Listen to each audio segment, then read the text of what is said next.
Good evening, everybody. Welcome to the Pritchard Pub. Don't forget to sub to the pub.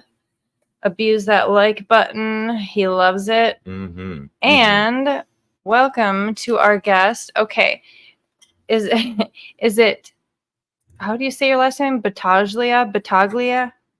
Battaglia. G sound. Okay, Battaglia. So Joseph Battaglia, right? Yep. And It's called Bats. Bats. bat sauce. That's a dope nickname, for sure. Bats. So he is an author, a husband, a father. What else about you do we need to know? This is an interrogation. Yes. Author, YouTuber, I guess. Yeah. Dog Put that on dad. the resume, yeah. Nico's joining the party. He's quiet though. Oh, what a sweet boy. What breed? He's like a pointer healer mix, something like that. We got him. He was a rescue. He was like traveling in Georgia, lost in the woods or something. Aw. Rescues are the best in mutts, and dogs are amazing. Rescues are the way. For sure. So you just you said you didn't just release, but you updated a book that you released called Dawn Edge. It's a title update, right? Yeah, title update, cover update. The cover, it looked good, but it just was not like really appealing. The title before was Day Ascended, which is especially reading it, extremely difficult word to try to pronounce. And I'm like, yeah, that title has changed. Like, people should probably be able to pronounce the title. So yeah, probably. Yeah. And it's not like I really sold it on the first go through or anything like that. And so I really like the cover. Yeah, that's awesome. I'll pull it up here. So is that your wife then you co-wrote it with? Yeah. So she's mostly the editor, but like she contributes so much into the story, whereas like you can't really just put you as the editor. Well, I feel like that's the same for us too. I'd say I contribute in ways to the story. But yeah, mostly the editor. But that's really cool that you guys work together. It's awesome, isn't it? Yeah. Oh, I'm super lucky because there was no English written into this book until she like translated it. So I'm. Oh, really? Well, no, I mean I skip like 3 words in a sentence, so where it's like it does not make sense, and I don't know. It's the same thing when I try to read.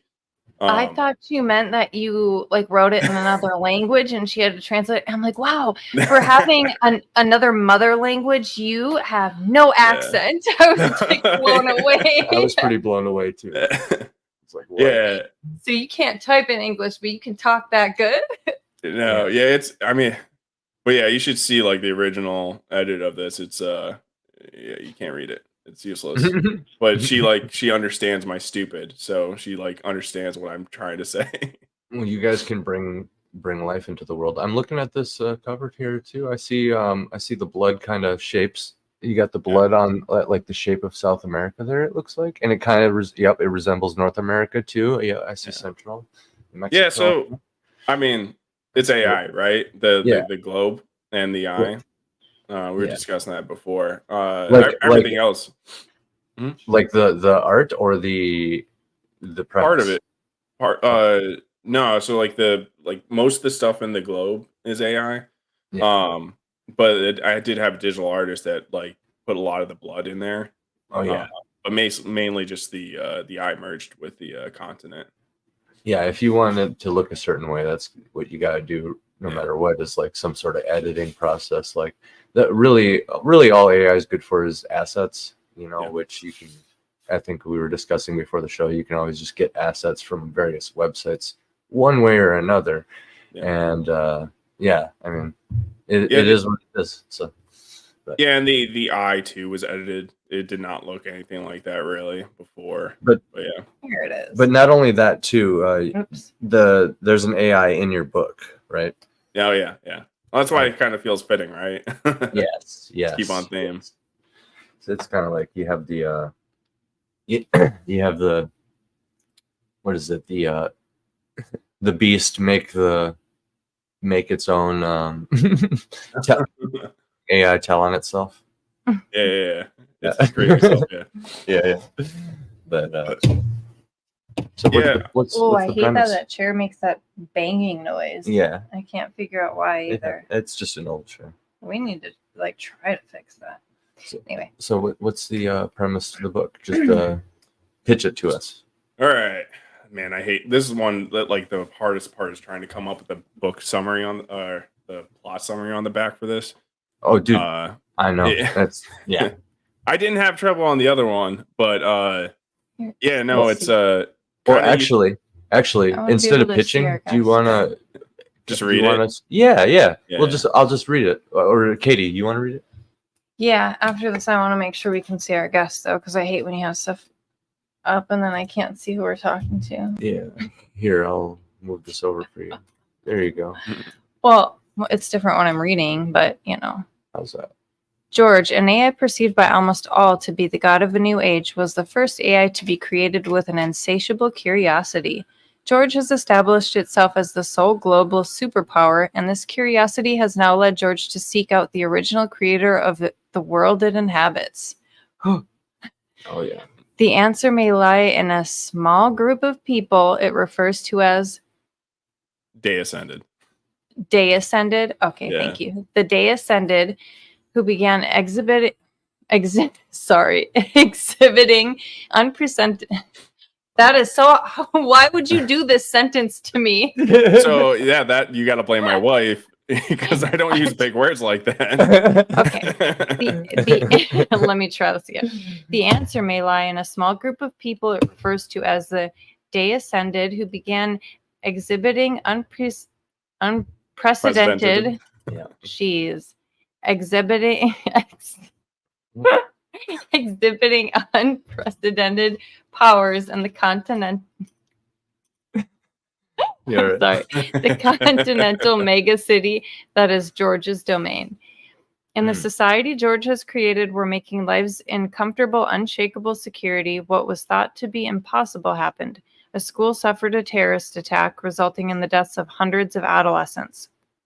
Shortly after the attack, George discovers that six of the surviving students possess these new powers and recruits them all for an elite program.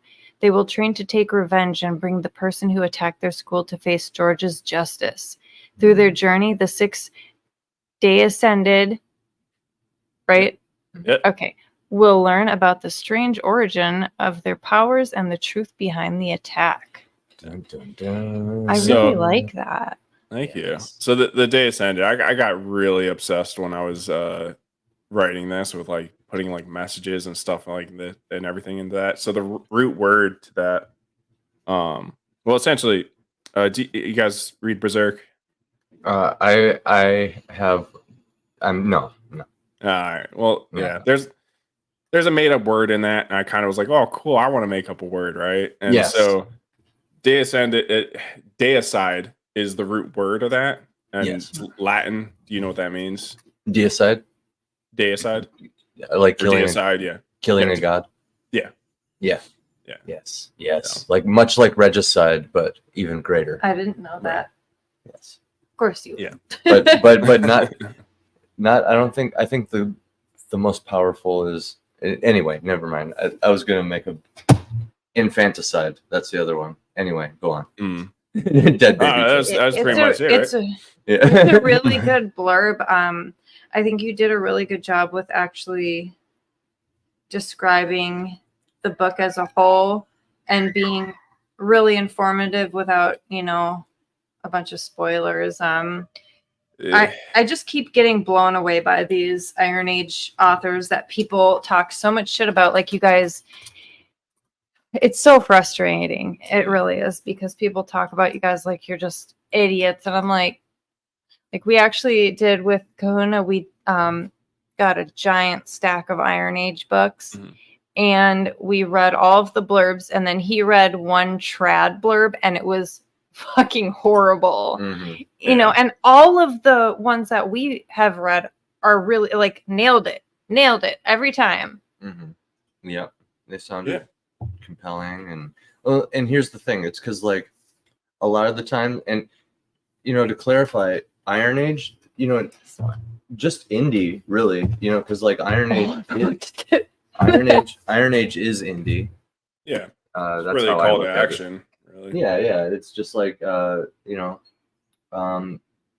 so yeah, anyway, people love to say that indie's terrible, but like no, they care more. Indies care more. They just have a lot of the times, not even a lot either. It's just like maybe we're unknowledgeable in like a couple fields here and there or something, or just don't have like enough money for something. But And we're adding your book to our next round of the Iron Age books that we're going to do. Oh, wow. Thank you. Really, we need to really start reading some of these. It's been, Yeah.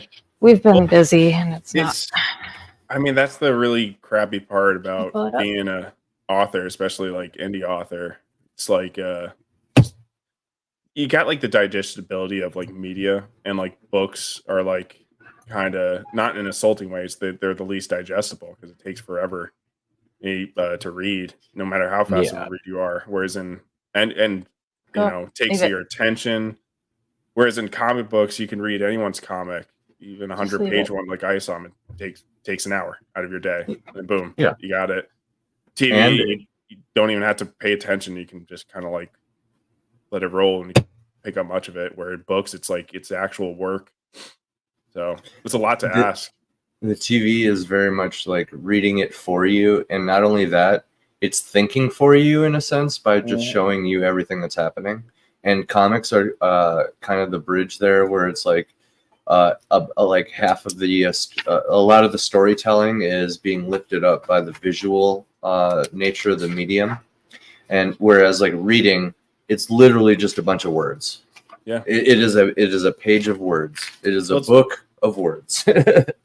Well, and there's always going to be the reading audience, but it's like it's a more difficult sell than telling somebody to pick up a comic book. Even somebody who likes you and wants to read it, it's like that they might never have the time to read it. Whereas comic books, you're not going to have the same issue. That's why I kind of really want to get into that, but it only takes one person to really write a book. Mm-hmm. Okay, babe, can you scoot up so you're not doing that constantly? And you can take any book and turn it into a comic too. So that's the other exciting thing. I think a lot of writers should be a little bit more willing to, I don't know, choose one of their works that they put out. Because I know there's a lot of really prolific writers with a lot to choose from. And I think you could either design something and then write it intended for a more visual format, or just look at everything you've created and really think about it really think about it for a little bit and just pick one that's like the most fitting for a visual format, and try to like have like one comic available, because like at the very least what you're doing is you're branching off into other, like seriously every other direction you branch off into, if you can do it with the as efficiently as possible, that is like doubling that's like opening up an entire new like door, window. There's all kinds of new consumers, for example, fans. Yeah. For example, like reading versus audiobook. I have a question. Right here we found that book of yours, but I also found one that says we keep trying to fix that. The other cover with it says Day with Ascended. the flower with the lily. Yeah, it's the same book. We're like Yeah, I don't know why it's not supposed to be there. Amazon's screwing us over on that. Oh, okay. Title update. Yeah. Trying to fix it. That's why when you messaged me that, I was like, "Oh, dude, don't tell me it's still there." That's all good. But on that point, though, like if you think about how most anime works, is the studios make the anime, and if you see that there's a lot of like one season animes, and the reason is because it's to sell the manga. They're not really making the anime to complete the series. Sometimes it plans out, it gets really popular, and they a lot of times they will finish the series, but no, they're making that first season to sell the manga.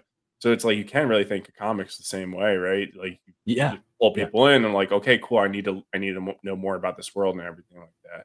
And imagine if because I really think it's only a matter of time before Japan actually gets wise to this. Because okay, there's the saying, writing the great American novel, right? It's like it's like the American dream. It's like one of those sayings, you know what I mean? Settling down and writing the great American novel. And I think it's referring to you know, just Western novel writers, you know what I mean, in general.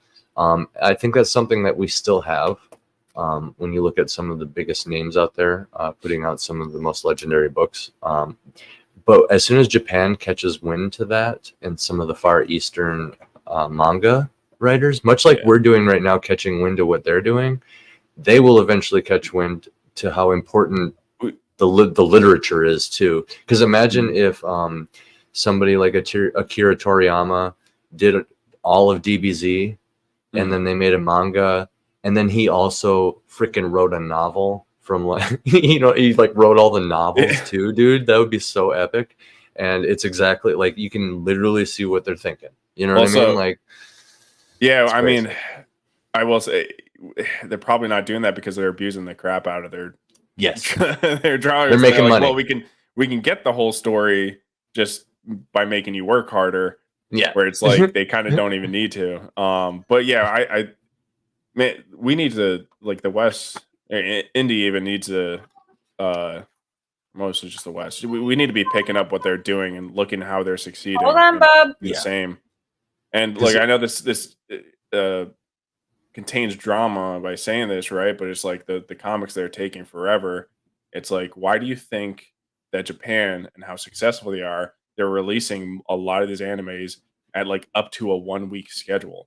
Like, right. Like, which is South Park speed. That's South Park speed, by the way, for the listeners. That's the same speed as South Park. And look and compare that. One is made out of, like, I mean, not anymore, but literally cardboard cutouts arranged, you know, and the other is like freaking anime, you know what I mean? So, well, the art is one thing, like, it's cool and it'll pull people in, but that's not what gets people to stay. That's not what people remember at the end of the day. It's the story. Yeah, it's the character's story. It's what happened. It's, to a degree, how cool it was at times, but like, I don't know, cool never really got me to come back. And when I came back to those moments in certain animes or movies or whatever, insert whatever here, video games, whatever, I find myself just kind of skipping everything and going right to the cool. And then that's that. You know what I mean? So you're better off just kind of imbuing the cool into like the world building or something, or like the characters, whatever it is, you know, because the characters are always there. That's why that's always a good go-to. If you're ever unsure, you know, just lean a little harder into characters. Yeah, characters drive story. Is that how the saying goes, right? Yeah. And story can shape characters, which then drive the story. I mean, they should. Yeah. I mean, sorry for all the anime references. I consume entirely too much with that, but it's topical.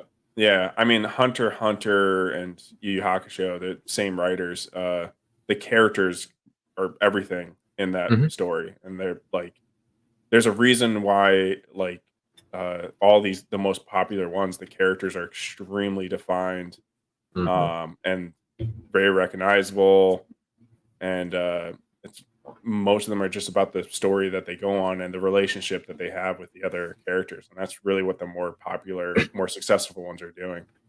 That's, you know, I realized this after Akira Toriyama passed, and I was doing my DBZ references here and there, thinking about it, looking at a lot of the memes, stuff like that. And I realized that dude actually pulled a fast one on everybody with Dragon Ball, in that it is really just a parade of characters cleverly disguised as a show that is all about action. Because like, that's why the action is actually like very subtly watered down by stretching it out for so long over the course of a season, you know, in some cases where it's just like, oh my gosh, this fight is the whole season, holy crap. But WWE, yeah, it's a drama, that's what it is, right? Yeah, dude, that's what it is. That's what it is. He pulled a fast one on everybody by by nuzzling the characters so close to you, in a way, basically by cleverly having these long fights and like this long WWE drama, you know what I mean? Like it's clever where it's not really like a super high action show, even though there's a lot of fighting. Because think about it, there's a lot of like scenes in there where it's like just like Goku eating food and like wholesome family and friendship stuff. Like there's entire episodes where there's no fighting, you know what I mean? And or the relationship with the training and everything like that. And the training, yeah, dude. Together. Yeah. Yeah, the training isn't exactly high action either. So a lot of it is just a lot of grunting and like close-ups and sweating and red face, and you know what I mean. We like a good struggle. Yeah, dude, and that's again like just more clever. Akira Toriyama, just it's more about the struggle, growth, transformation, you know, overcoming obstacles, stuff like that. And he's tricking you into caring about all that stuff by just doing the classic like good guy fight bad guy, you know, in like epic kung fu way, you know what I mean? It's well, the villain's just not a villain for a reason. It's like Frieza, for example, wiped out the entire race of Saiyans, and that has emotional impact with the main character. So we have something to latch on to, an investment. Right. That was a very emotional. That led to like some of the earliest stuff in DBZ, right? I'm not familiar. I'm not sure Frieza's not mentioned in Dragon Ball at all. I don't think. So Dragon Ball was like when Goku was a kid. Right. It's like a completely different show almost. It is. It is. Yeah. Yeah. I mean, did you grow up with Dragon Ball Z? I grew up with Dragon Ball Z. Yeah. I came home from school and there was new episodes coming on. Yeah.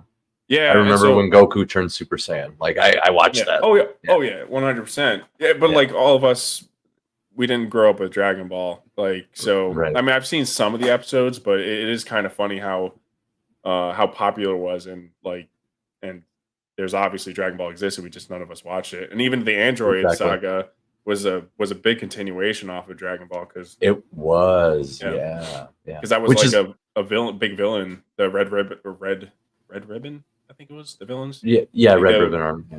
They created the androids, and like there were androids before 17 and 16 or whatever, and they were Dragon Ball. Yeah. And then I don't even know if it's a plot twist, but like they kind of, after it's all said and done, seasons and seasons later after the fact, when one of the androids marries one of the main characters, which is Krillin, they remind you that they're actually human. By getting her pregnant. It's like okay, that's right. So they did that good of a job at dehumanizing actual, just what they were was just superhumans that were augmented with technology. That's all they really were, you know. So man, did his death hit you? Which like one? Emotionally? Akira. Oh, a little, a little bit. Like, and it's not until I'm like looking at the memes that are already super sad and did you start see the thinking commercial about it.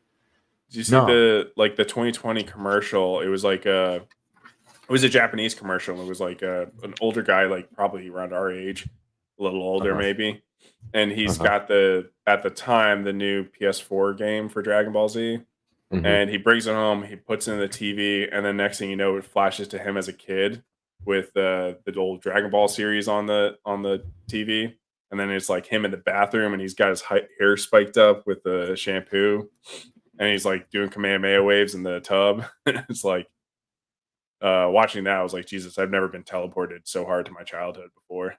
So it's a little kid doing like Kamehameha waves? Yeah. Well, it's like him remembering when he was a kid doing it. Does it start off with like a businessman and he sees some kids running by? Plastic bag. Yep, that's it. Okay. So here's what I'm gonna do. We're gonna watch it. Okay. How's that? That sound good to you? All right. Yeah. Because I want to see it. I want to see it because that's. I mean, it's a little bit like Memberberry, but that's all right. Oh, big time. I mean, it's also a tribute to Akira. So there we go. Can you hear it? I can't. I can't hear it either. Let's see here. Oh, I see. That would be why. Sorry. Woo. Forgot to add the shiz. Okay. Try now. Let me know if you can hear it. Yeah. I can't hear it. You can? Yeah. Okay, cool.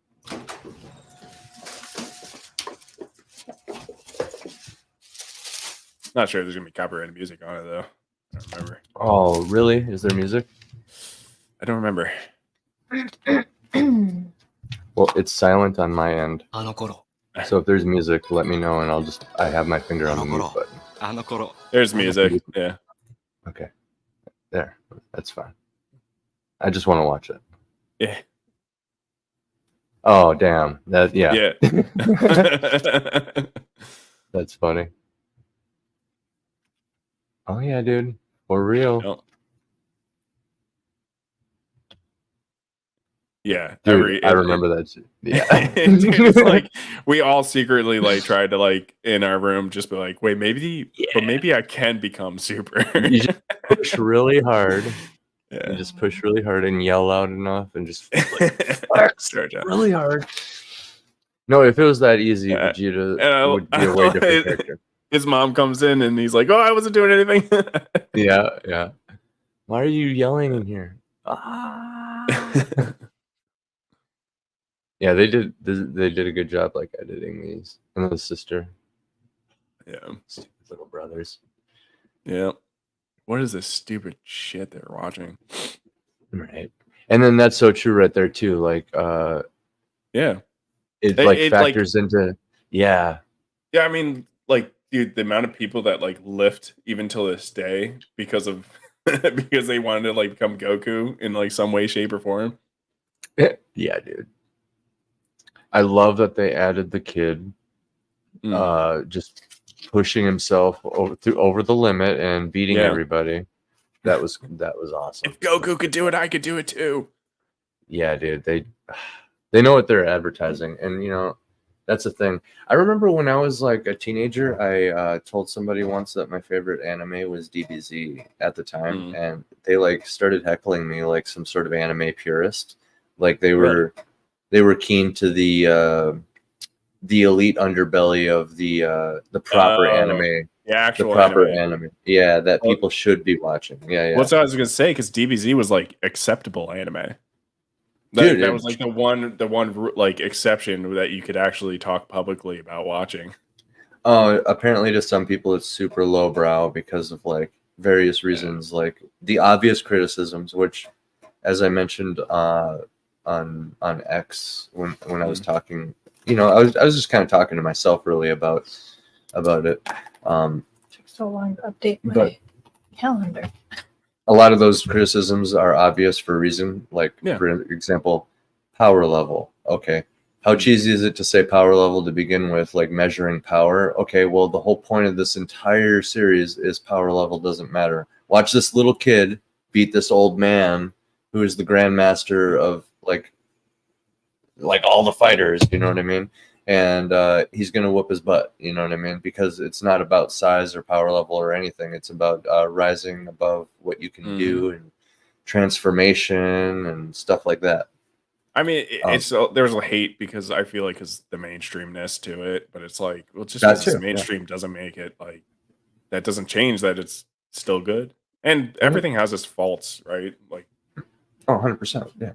But, Yeah. I mean, DBZ, I mean, you still watch that stuff today. It's still good. I mean, I've watched some like fan animation stuff, and it's just like, because I'm not following the Super or anything like that, Dragon Ball Super, and to me, I was like, okay, I feel like they went away from where the story was going. So, right. But, yeah, I don't know. I watched. It was kind of left field with Super a little bit, but go on. What were you saying?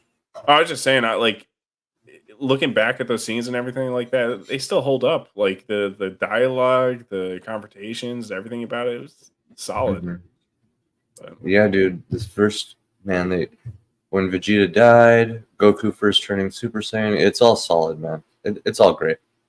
All the highlights. So, but they just like talked down to me a little bit about, you know, for the obvious criticisms, but like, you know, they were saying like the animation was subpar and stuff too. And then I remember even as like a kid that like I was like, that doesn't compute a little bit because like it's known as like one of the top fighting shows or whatever.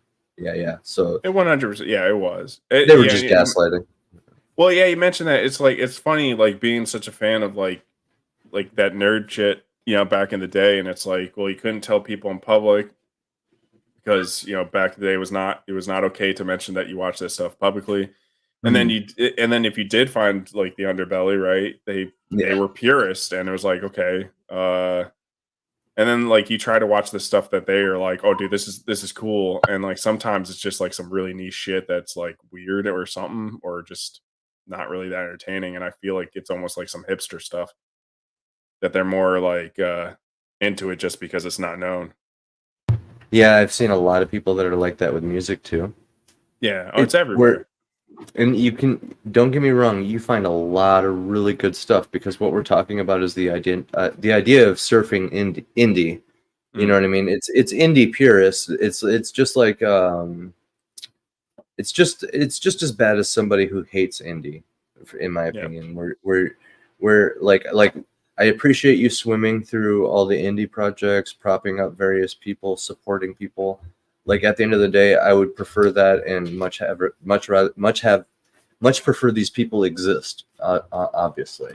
But like it's a disservice to be super elitist about anything, whether it's music, movies, video games, what have you. I mean, if you have actual reasons for disliking something, discuss those reasons for disliking. Under here. But also try to. There's not an open outlet behind you. There's not an open outlet behind you. Oh. Yeah, I mean, there can be some like really legitimate reasons. Like I think Rings of Power brings up like a really good legitimate reason. Yeah, because that one was like a huge insult to the actual creator. So there's multiple things you could just keep going on and on. Yeah, too many things on that.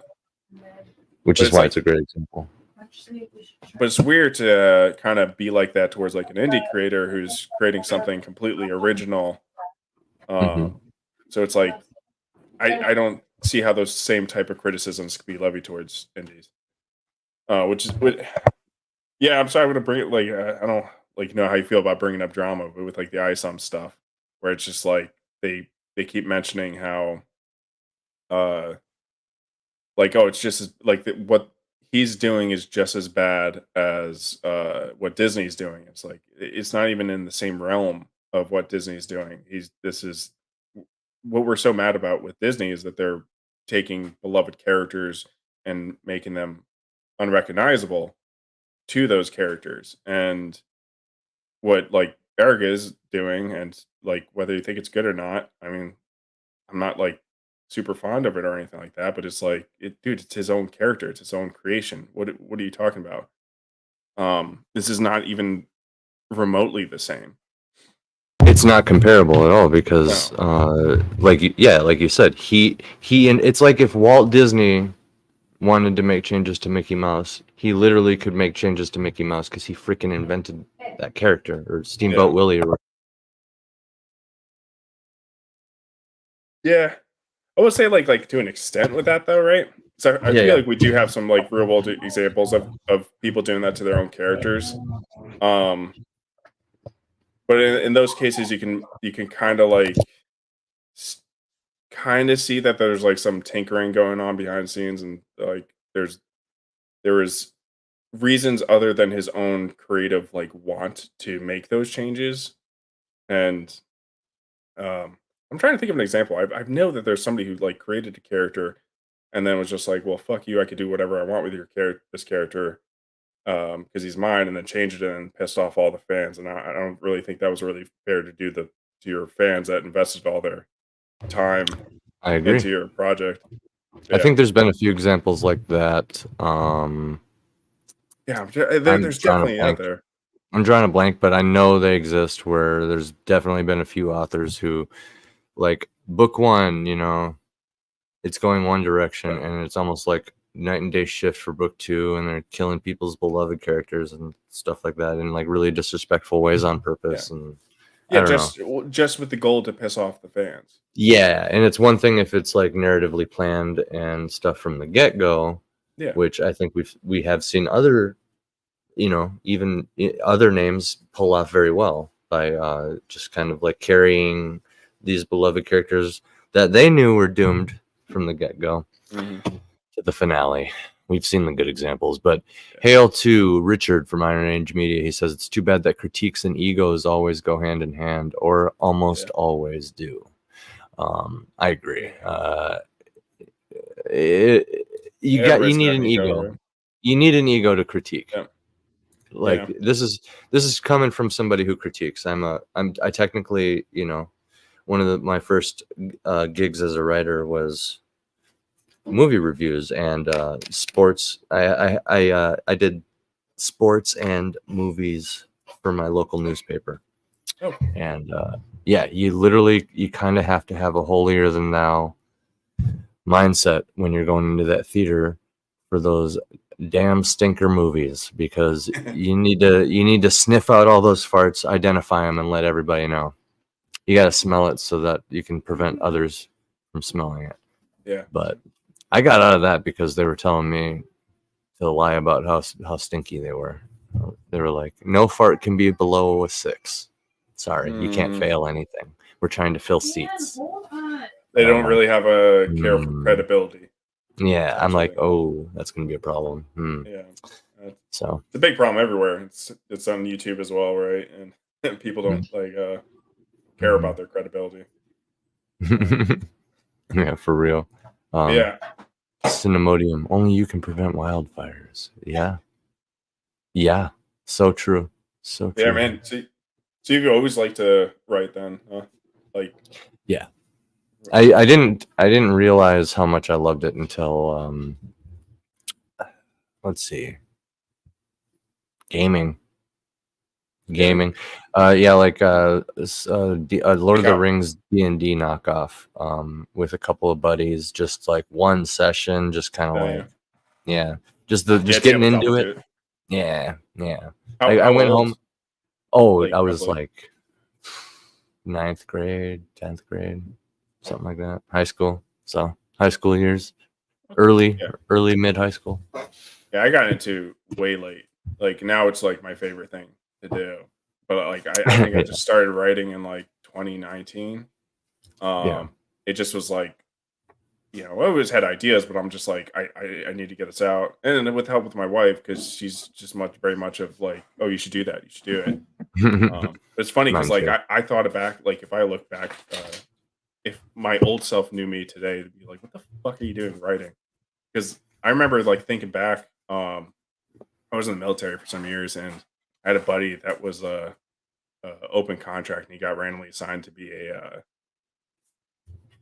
what's it called? He had to write newspapers essentially all day, and I'm like, man, I couldn't imagine being in a worse position to just be randomly assigned to a job and then having to write essays all day, and because I'm it felt so painful to write words, and then I'm like, a few years later, I'm like, oh, actually, here, let me spend 8 hours of my day doing nothing but that.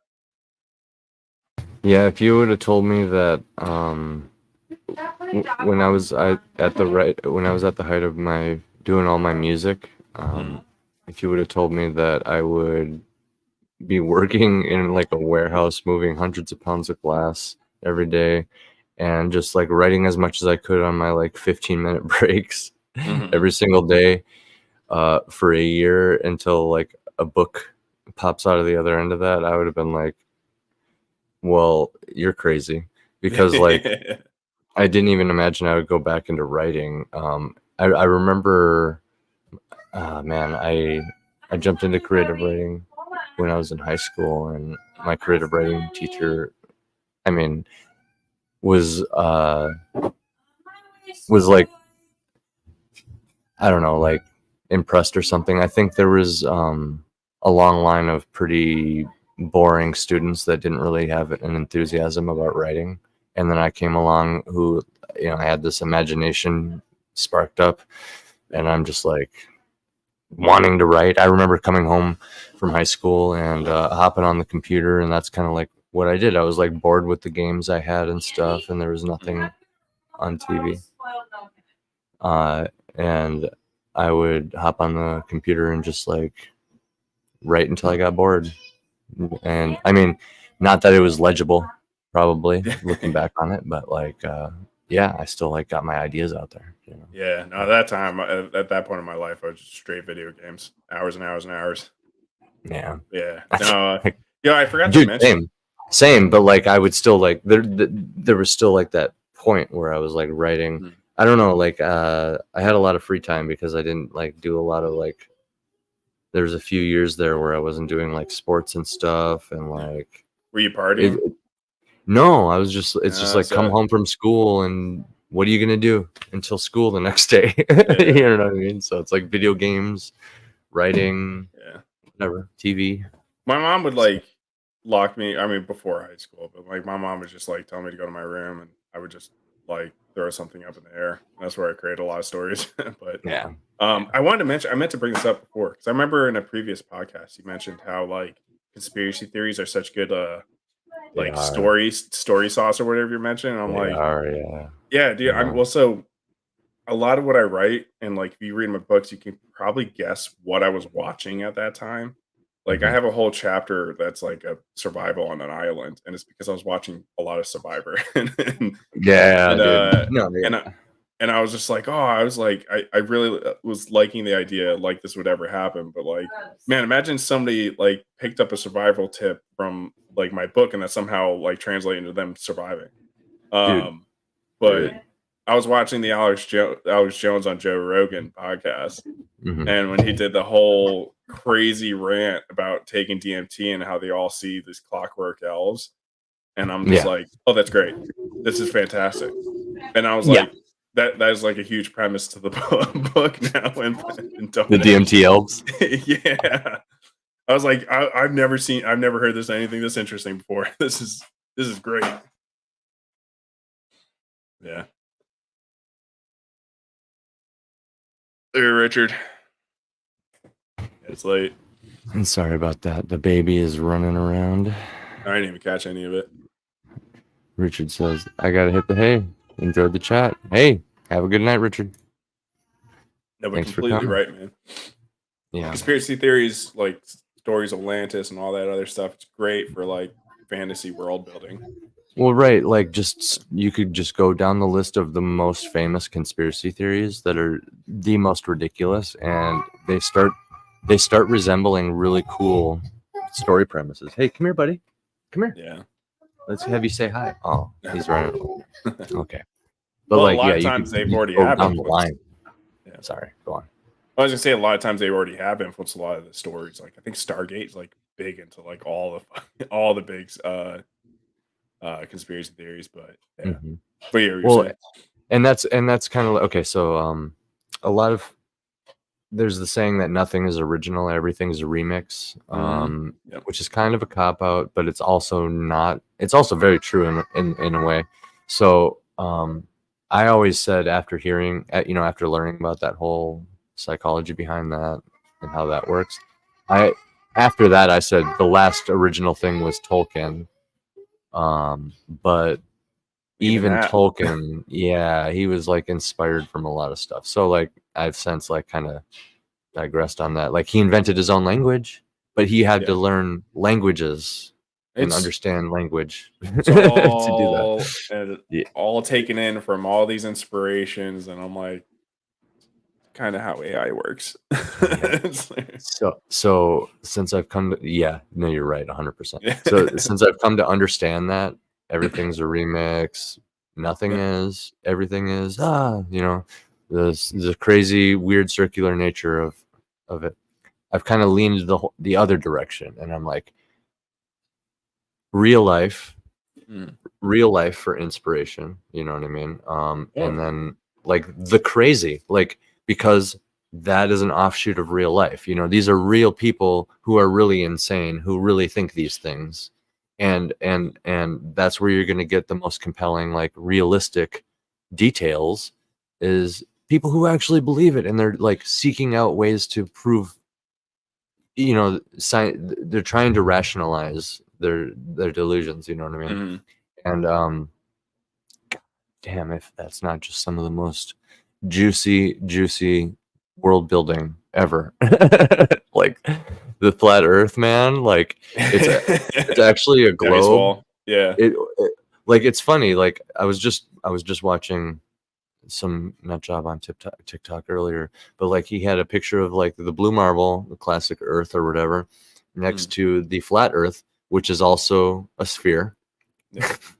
it's just on a flat plane inside of a sphere, so they're both globes. Yeah, it's just funny to me. Anyway, you can imagine now essentially a giant spaceship that has this flat plane that's planet sized. Halo, like the game Halo comes to mind, like the Halo rings, but just imagine instead of a ring, it's a snow globe. It's like a Death Star snow globe. Yeah, it's great. Yeah. That's some dope sci-fi world building right there. And so now just put fantasy shit on that spaceship, and that's it's original suddenly. Yeah. Have you ever heard of the book Spaceships of Ezekiel? No. Dude. All right. So such a good read, just because of how mind-bogglingly interesting it is. So do you know anything about the book of Ezekiel? I don't. I lived with a Christian family. I was raised Christian, and I went to some what are they called? Community programs. Like I forget what they're called. Community. I'm agnostic. I'm it's more just I get really interested by this. Some I am too. Yeah. No, I am too. Don't get me wrong, but I like that's where my knowledge is. It's very surface level, but deeper than you'd think. Like I might know some stuff but nothing specific. You know, I just love talking to people like anything else. So that book is like where they get a lot of the descriptions of the angels. And like whenever you hear about like, oh, have you heard of the real like what angels really look like, and they're really creepy. Yeah, I know there's a few descriptions for sure. Well, like the wheel of eyes, right? And is that Ezekiel that says that? That's Ezekiel, right? Yeah, he goes out and he sees it and comes back and he's like, it looked like this, and it's like wheels and eyes. Yeah, and fire. So basically, an aerospace engineer analyzes the text and it tries to, in a non-biased form as he possibly can, and basically take the words and translate how that he's not actually describing angels, that he's describing spaceships. And then when you think about it, it kind of makes sense, because it's like, what I mean, like if you don't have glass, how do you describe glass? Yeah. So are those eyes or are they windows? They totally because like think about it, like it would look like a fly or a spider's eyes look like little windows. Yep. Essentially. And then like wheels or what is it? Like you said, on fire, right? Jet engines. Wheels within wheels, rotating. So some sort of spherical gyro. Some of them helicopter type propellers. Because you have to think, because like they might be a spaceship, but they also have to work within a lot of spaceship technology doesn't work in atmosphere. Also, with a lot of the recent UFO releases that we've seen, with the classic flying saucer depiction, you can get somebody saying wheels within wheels if you have the classic flying saucer at a certain angle. Yep. So the center stays and the outside rotates, and then it looks like wheels within wheels because it's a exactly. And that's how it was. Yeah. I'm pretty sure how he described it. And they basically comes to like conclusions of saying that like these are very extremely accurate descriptions of spaceships, and he says UFOs, and he's like, it's actually really extremely impressive of how descriptive he is, especially at the time. And they got the measurements. They have the exact length. They have like what stuff is made out of. Sometimes the details in the Bible are pretty crazy. And I won't even just say the Bible. I'll say all the ancient texts. Yeah. All the different ancient texts. Just fascinating. You get the Emerald tablets have all kinds of hermetic knowledge in it. It's supposedly the source of it. Like, it's just so crazy. Just like some of this stuff. The Book of Enoch. Like, Book of Enoch's dope. Yeah. Look, that's not to say that this is like necessarily true. It's just super interesting to look into as a potential possibility, and like to like to see all those images and being like, oh yeah, that's what they were describing, and then somebody kind of brings up a new idea. It's like, oh my god, that never even crossed my mind. But it For like real. makes so much like sense as a possibility. Mm-hmm. Yeah. There's a lot of scenes like from the Bible. Well, like since we're talking about like the book of Ezekiel and the Bible and stuff, there's a lot of scenes in there where when you approach it from a very literal, like just like from a literal outside looking in perspective and just like examine every detail, engineering kind of mindset. Not outside looking in, but like putting yourself in like the person's shoes and really like kind of look around.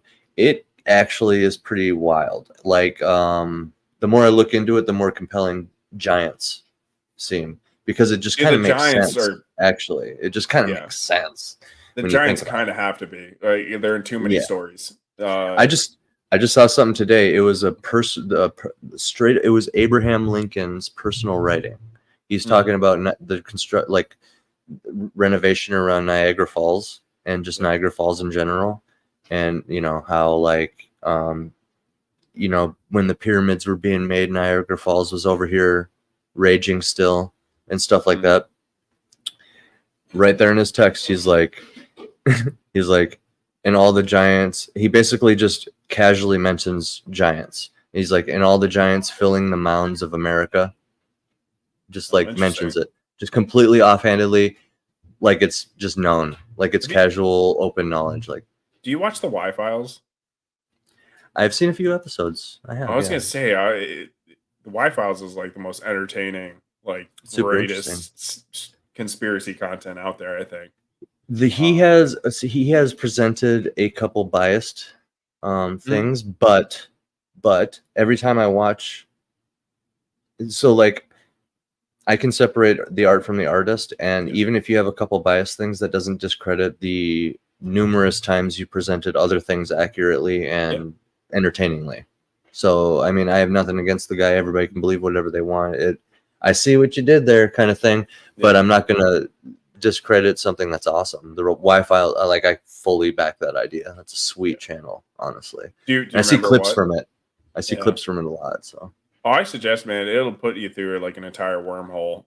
And it's like sometimes you don't know, like, because he has like a couple different like patterns of how he structures the videos. Sometimes he'll be like presenting something and he just has all these facts and you're like sold into whatever the conspiracy is. And then next thing you know, he's just like, well, actually, there's all this evidence that like just completely discredits, and you're like, oh my god, the roller coaster. But some of them, it's just like, no, it never ends with the like facts. And like, I truly think he does try to present all the facts that he has and he's able to find. Right. I think that's the best you can do for your audience. Okay. Oh, sorry, Katie was just talking to me. But yeah, I think the bias that I saw may have just been tainted information, because he seems genuine. I don't know what it was a while ago, and that's the other thing is it could have been before he like exploded.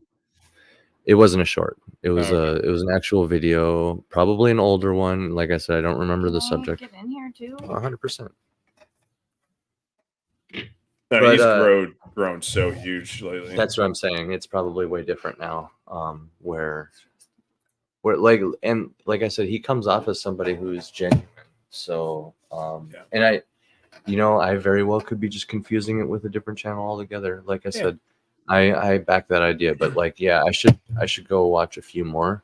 I know I recently saw a few clips and they were pretty legit. I don't know what he was talking about. It was the crop circles one was really good. He gets pretty trippy sometimes. Yeah. Did he mention?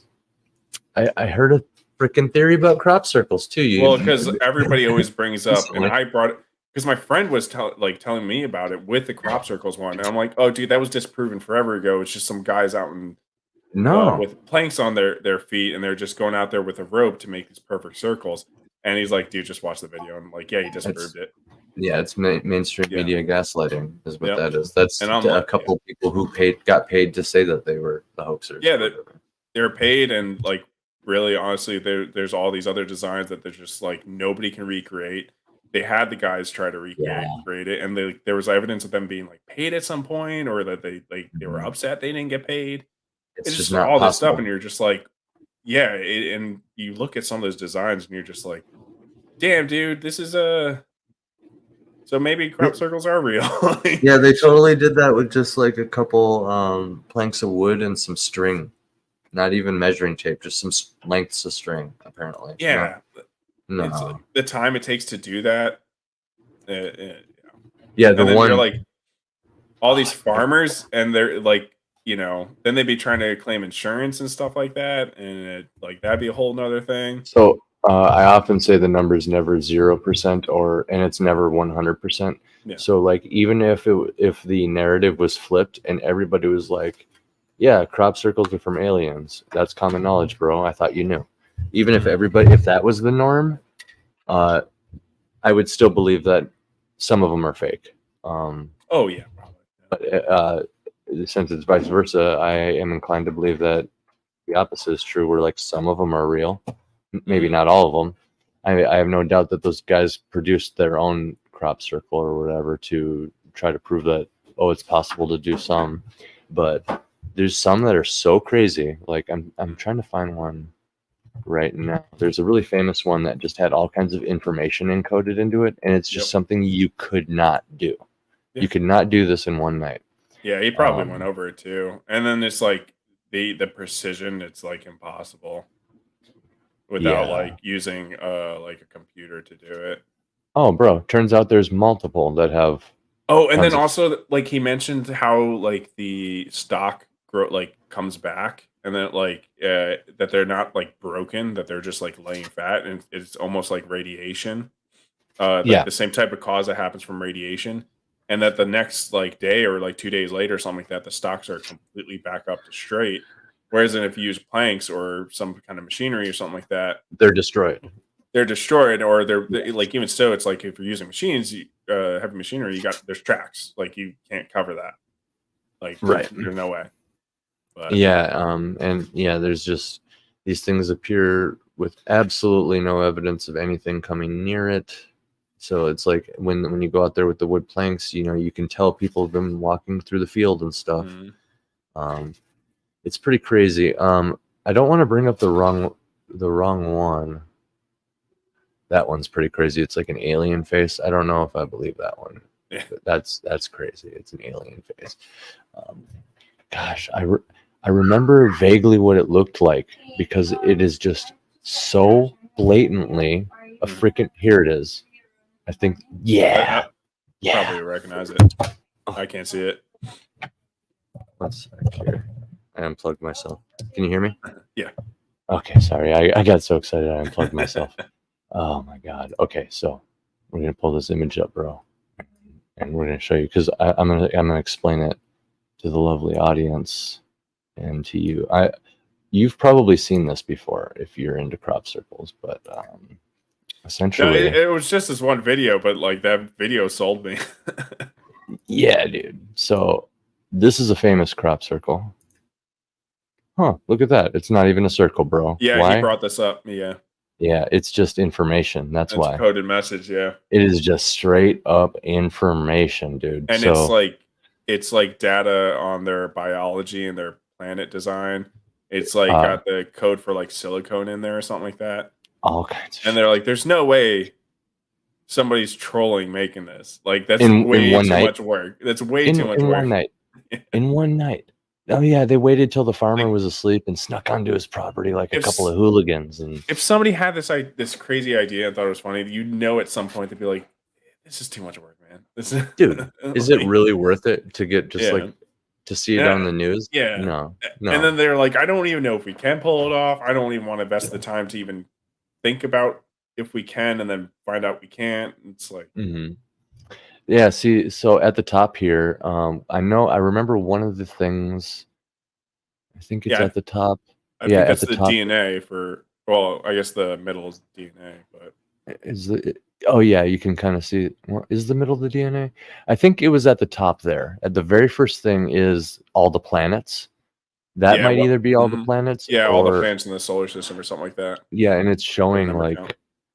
yeah, like anyway, it's labeled to be like you can tell one of the planets is the sun, and then you can count out from there, and then you can look at the solar system and be like, oh, that's okay, so that's Earth, that's Jupiter, whatever, and it's like, so it's kind of just a bunch of shit, just a bunch of fucking information, dude, and it's so wild. It is It's so nuts. wild. And then Yeah. it was like, I think that was like a response, or we responded or something like that with our own That's right. Yeah. interpretation. That's the other Yeah. thing. That's the other thing is like they did something like that where I wish I remembered the details. I think that message came back saying like, be careful of those who like. It was like some elitist thing, right? They were like, be careful of those who like try to like sell you something. I don't remember dude, I know what you're talking about. Yeah. It's like, okay. Yeah, it's like those who are in control are telling lies, something like that. Yeah, it had something to do with lies and the people in power. Mhm. And let's find out. Encoded message from crop. Was it on a crop circle? Yeah, I think so. It was encoded in a crop circle. Because I know what you're talking about, and now I just want to. I mean, I think it was the response. Like, I think we responded with our own code or something like that, and then that's when they like, I guess when they got confirmation, they responded. They replied with that, whatever you're trying to look up. Mm-hmm. Yeah, like I remember there being a response and everything. Okay. Yeah, dude. So okay, we're going down a little bit of a rabbit hole here, but it's for real though. Just another great example. Crop circles and okay, dude. I found it again. Yeah. No, I found the same one I just showed everybody. They pulled it into a grid and color coded everything. Here, I'm just gonna hold on. Yeah, they color coded. Oh my god. Okay, I'm glad I didn't.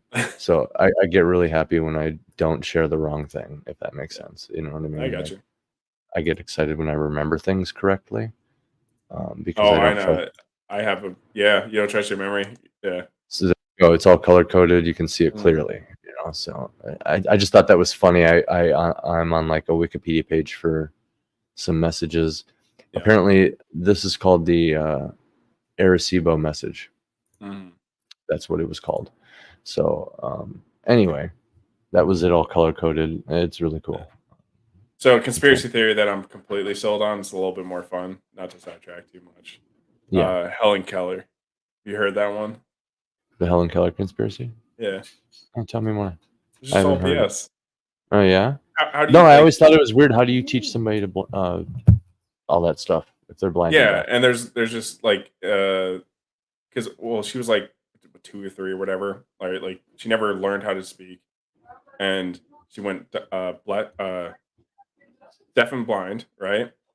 And it's like you can't. There's no way for you to learn anything. You can't just learn with just touch alone. It's just not possible. And then you look at through like everything, like she had to do a special sign language with one like into like whatever her name, Susan's or whatever name, into her hand. And I've tried to look for it. You can't find the method of communication that she used. And I'm like, well, wouldn't it be useful to have that information to provide to other people in the same situation? Teach people and like release it to the world and like go into more detail about this whole thing. Yeah. It's like one of 2 things, like either just she was mentally disabled and she was being controlled, or like she just wasn't as disabled as they make her out to be, or she just was not even disabled and pretending. There's some stuff going on for sure. Yeah. But that one I'm like, okay, that one. There's no way. There ain't no way. The Giants are pretty compelling. Yeah. Not to go back to the Giants, but like those are pretty compelling. Less of a conspiracy, but something that's a conspiracy within the world of Lovecraft is I want to see more deep ones. I want to see more fish people. Yeah. Well, Clockwork Elves a little bit in the aspect of it's more like beings that are observing, right? And that is kind of like a little Lovecraftian because they're bigger Oh than yeah. people. Like Any we're ants to them, right? Yes, anything that's like that kind of relationship, it's Mm. what it is it's the fear of the unknown. So Yeah. Hitchcock actually channels a lot of Lovecraft vibes with his Mm. you show them the gun, which is Yeah. about like delving into the opposite a little bit. Like I'm gonna like give you it's just like literal manipulation of knowledge for the audience. It's like making you afraid of what you don't know. So you have to Mm. like set the tone. Hitchcock shows you something. So it's like because of what you know, you're afraid. I don't know. Yeah. It's all kind of the same thing No, in the I get same it. It's genre. Yeah. two sides of the same coin, right? You're Like I guess. yeah, you're playing with Um, information. yeah. But I guess in my like the other inspiration, you ever play the game Dishonored?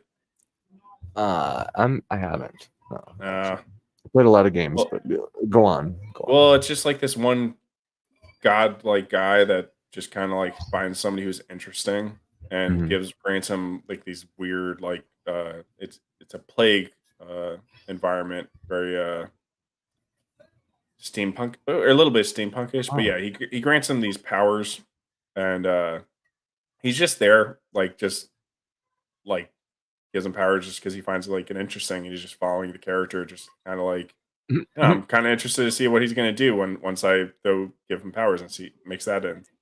Oh, Yeah. I think there's a story or two like this in the Greek and Norse pantheon as well in real life. Yeah. I think this is actually a common thing that goes back because like Death Note does this too. That's like Oh the yeah. concept Oh of yeah. Death Big time. Note, like demon, like a demon, like a otherworldly entity of death or Mhm. whatever. Just here, take Yeah. this. I'm gonna watch. I'm bored. Yeah. The gods aren't really like the creationists in this aspect. They're just like using us for entertainment in a sense. Yeah. Yeah. Which makes sense if it's a very realistic take on like Mhm. the other world, I should say. Yeah. Because like if you think about it, a conspiracy theory that really blew my mind, and I never heard this from anywhere, I actually kind of just clicked one day. The more I learned about like UFO sightings on one hand and then like ghosts on the other, one day I just thought like, what if they're the same thing? You know what I mean? And what if they're interdimensional? As we hear a lot of the more credible sources constantly keep saying, like there's a really famous call-in to the Coast to Coast AM show. If you're familiar with Coast to Coast, I feel like I've heard that. it's It's just like scratching something, but yeah, it's just like an AM show that got famous for just like opening up their phone lines, let the mm, crazies call in all night, mm. and just like 24/7 we're listening to crazies talk about their stuff. And sometimes there's not crazies and sometimes there's some wild stuff on there. And one of the most famous ones was it was like UFO night at Coast Mhm. to Coast. And this dude calls in and he just immediately starts talking about Area 51 and he sounds like he's crying or like about to cry. And he's like, they're triangulating on my position right now. And then the call dropped and like the power went out, or like the whole like signal to the whole radio station got cut for a few seconds. And Yeah. like they had to come back on and like, they were like, well, that was weird. And it's like one of the most famous ones. But Yeah. yeah, dude. I mean, you can even like go deeper with the world building too, where it's like, well, you got those entities, but like there's a tier of like more entities above that and past that. Mhm. Another big inspiration, Bloodborne. You ever get into the Bloodborne series? That's more recent, right? And that's kind of like Yeah, it's Dark Souls. yeah. It was after like Dark Souls 2 or something like that. But it Oh. was very Lovecraftian. I never played the game, but I know all the lore to it. I And never played either, but I watched a few people play Okay. enough of it where I Yeah. kind of get the sense of like you're walking around a gothic setting, and I think the world has been transformed, right? well, Yeah, I mean, there's these like it's like the crazy, like you get to like the certain level of craziness, and then you start to like see these like giant beings, like Lovecraftian looking beings that are like on these towers, and they just like they don't care about you, but it's like terrifying to That's look at. hilarious. You're like, is That's this thing gonna like jump on me? dude. That's so But you have cool. to be So you see like them in the insanely environment. You see them just in the environment watching you. like there's like a sanity meter in the game. Oh my god. And if you get like towards the max, that's when you can see them. But then I mean, there is a point of the game where you're like 3/4 in, where they start to get revealed without that sanity meter in. So But it's like they're actually there. You're not insane. Yeah. There they are. Yeah. So I mean, Yeah, I well, mean, whether or not you're insane or whatever, I mean, there could be a lot of rationalization to it, but I wouldn't concentrate too much on the verbiage on that. But yeah, there's a lot of like cults in the game too that like try to like they're all trying to like achieve godhood in some way, shape, or form. They all have their different methods to try to do it. Like there's people that like, well, it has to do a lot with like just trying to essentially become insane. Like I think this one cult, they just lock their heads in cages. That sounds. yeah, that's Lovecraftian. I bet they're heavy and horrible too. we just so we have movie night with Grunkle Don. He's a family member of ours that comes over and he brings a new movie on a zip drive every time, and we have a meal as like a little family and watch movies together. It's a good time. It's like, I don't know, at least once a month or so it happens. That sounds great. Yeah, the last time he brought over one that he pitched as it was literally a Lovecraft story. It was an actual modern Lovecraft story that was a movie that was just made. The Lighthouse? The Lighthouse? No. Was The Lighthouse with? Are you thinking with Edward from Twilight? Yes. That was a good one. That was a good freaking. The Lighthouse was good. Yeah. Oh, sorry. It's dense. I'll say that. Yeah. If you're gonna dive into The Lighthouse, be ready. Grab some coffee, but like it's an art house flick. I believe they shot that totally legit, and the lighting, it's all legit and everything. Anyway, but in the movie you're talking about, this new Lovecraft movie. I forget what it's called. It's suitable bodies. I think it was is the name of it. I think, or Suitable Flesh, something like that. But Jesus.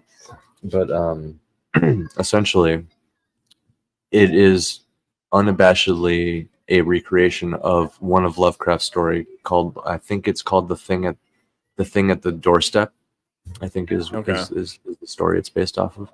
And I went and looked into it, because I care about accuracy. If you're gonna adopt an IP, I care about accuracy. I'm sorry. You shouldn't have adopted somebody else's IP if you don't want people to crawl up your ass about accuracy. 100%, yeah. That's the first thing you should consider before anything else. But so I went into it and I went and looked at the Lovecraft one. It sounded awesome. I'm like, this is a sweet story. I should read more Lovecraft, actually, was my thought. I was like, I gotta go on a freaking Lovecraft binge, I think they're all really short too, aren't they? Yeah, he's a short story. I've only done the Cthulhu, Call of Cthulhu, and it was the audiobook, great, fantastic. But I was so surprised with how short it was. I was like, oh, nobody told me that. But, yeah. I gotta get all those audiobooks now. I forgot. I didn't even consider that. I was just gonna go read them all. I should do that too. I digress. Oh, sorry. This story is from the Cthulhu mythos, by the way. Okay. I mean, I basically exclusively do audiobooks. I mean, I'm right now.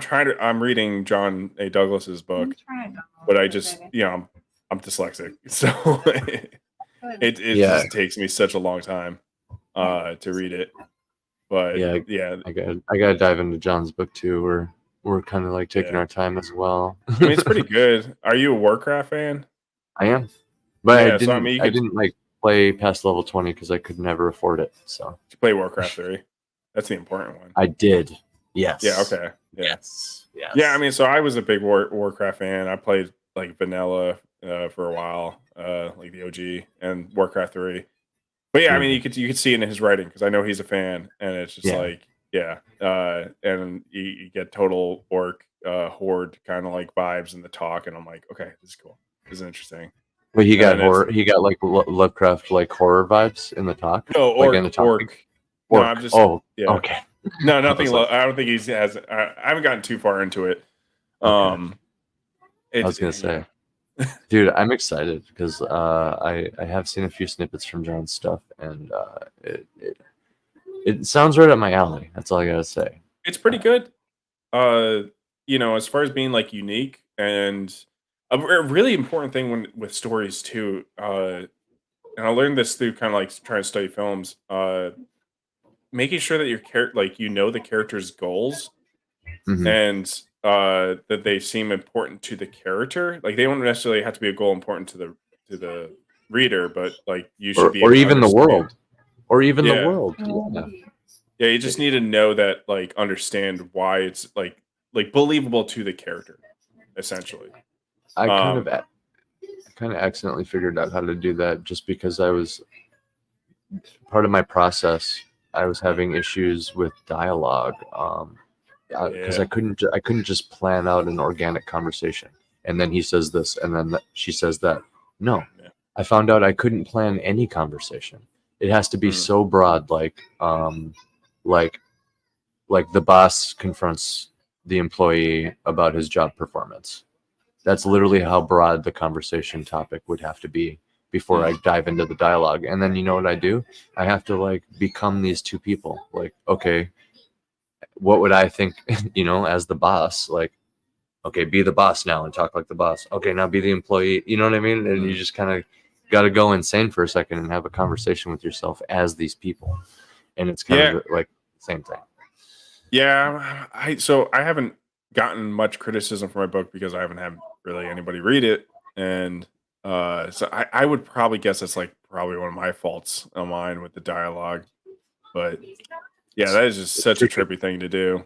It's tricky. And the worst thing was like I had to change a big thing in my story because like originally I wanted it to be like kids like 6 years old or something like that, or 8, and just to kind of make it like you feel like it's more messed up that they're being like trained to be soldiers, and you're like as a reader being like, oh, this is fucked up.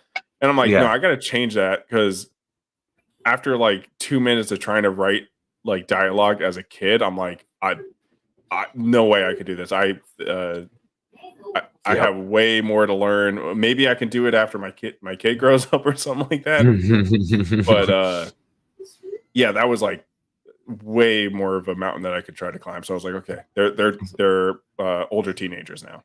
So on that exact subject, George R.R. Martin actually says that the hardest character for him to write is the children. Just any of the children, Bran, Arya, any of the children characters, because of exactly what you're saying. Like, how the frick do you do that? Like, how do you write as a little child? Kids say the darndest things. You remember that show? Yeah. I mean, it's their dialogue doesn't make sense, doesn't compute to us. That's why it's so funny.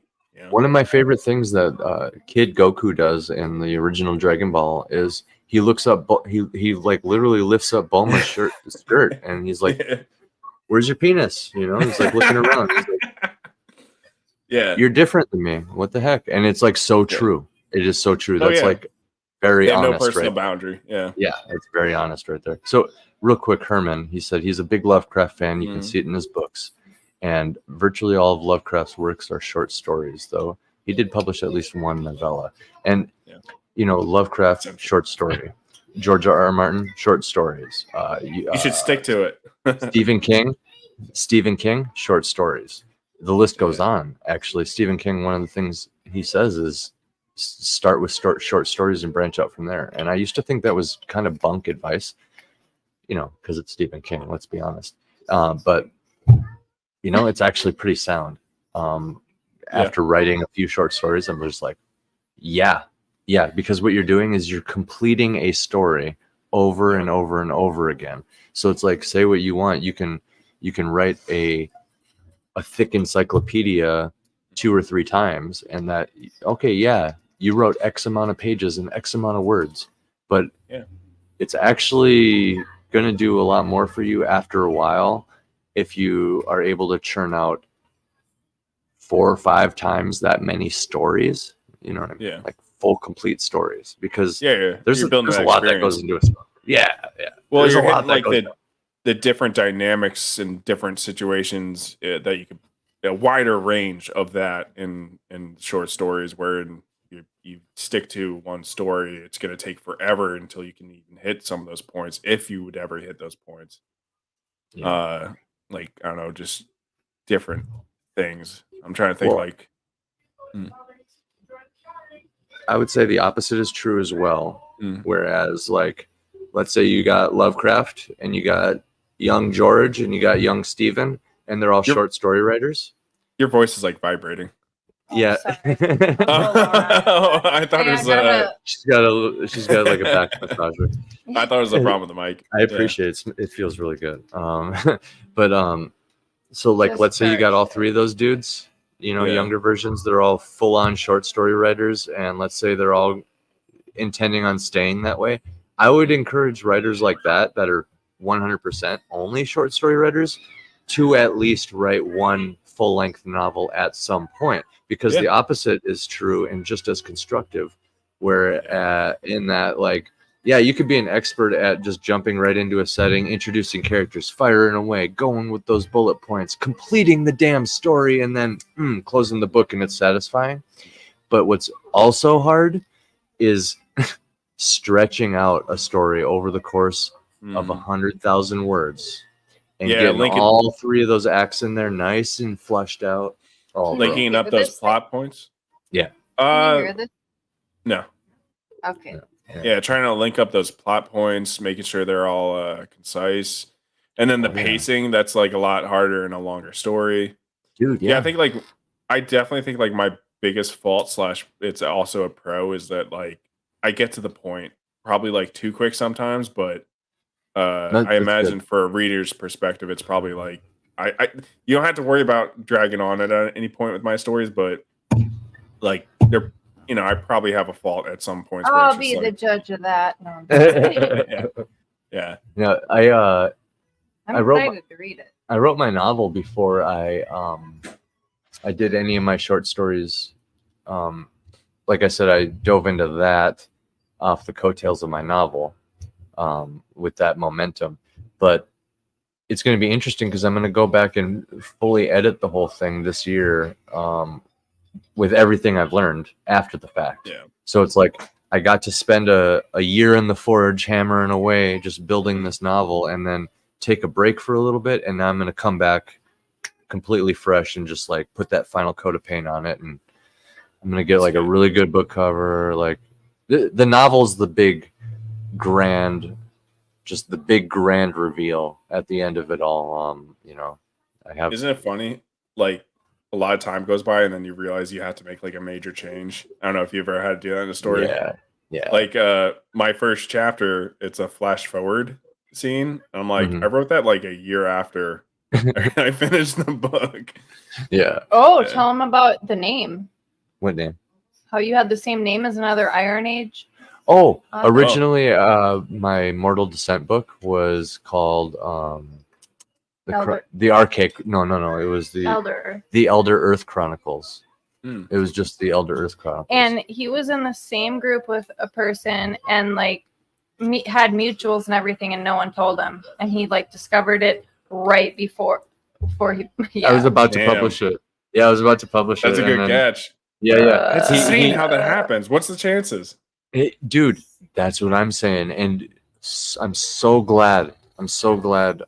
He just happened to be on Twitter searching his name or something one day, like searching the name of his book, I think is what was going on. I don't know how he found my tweet. I thought you found him. No, he hit me up and tweeted at me and was like, "Well, this is awkward."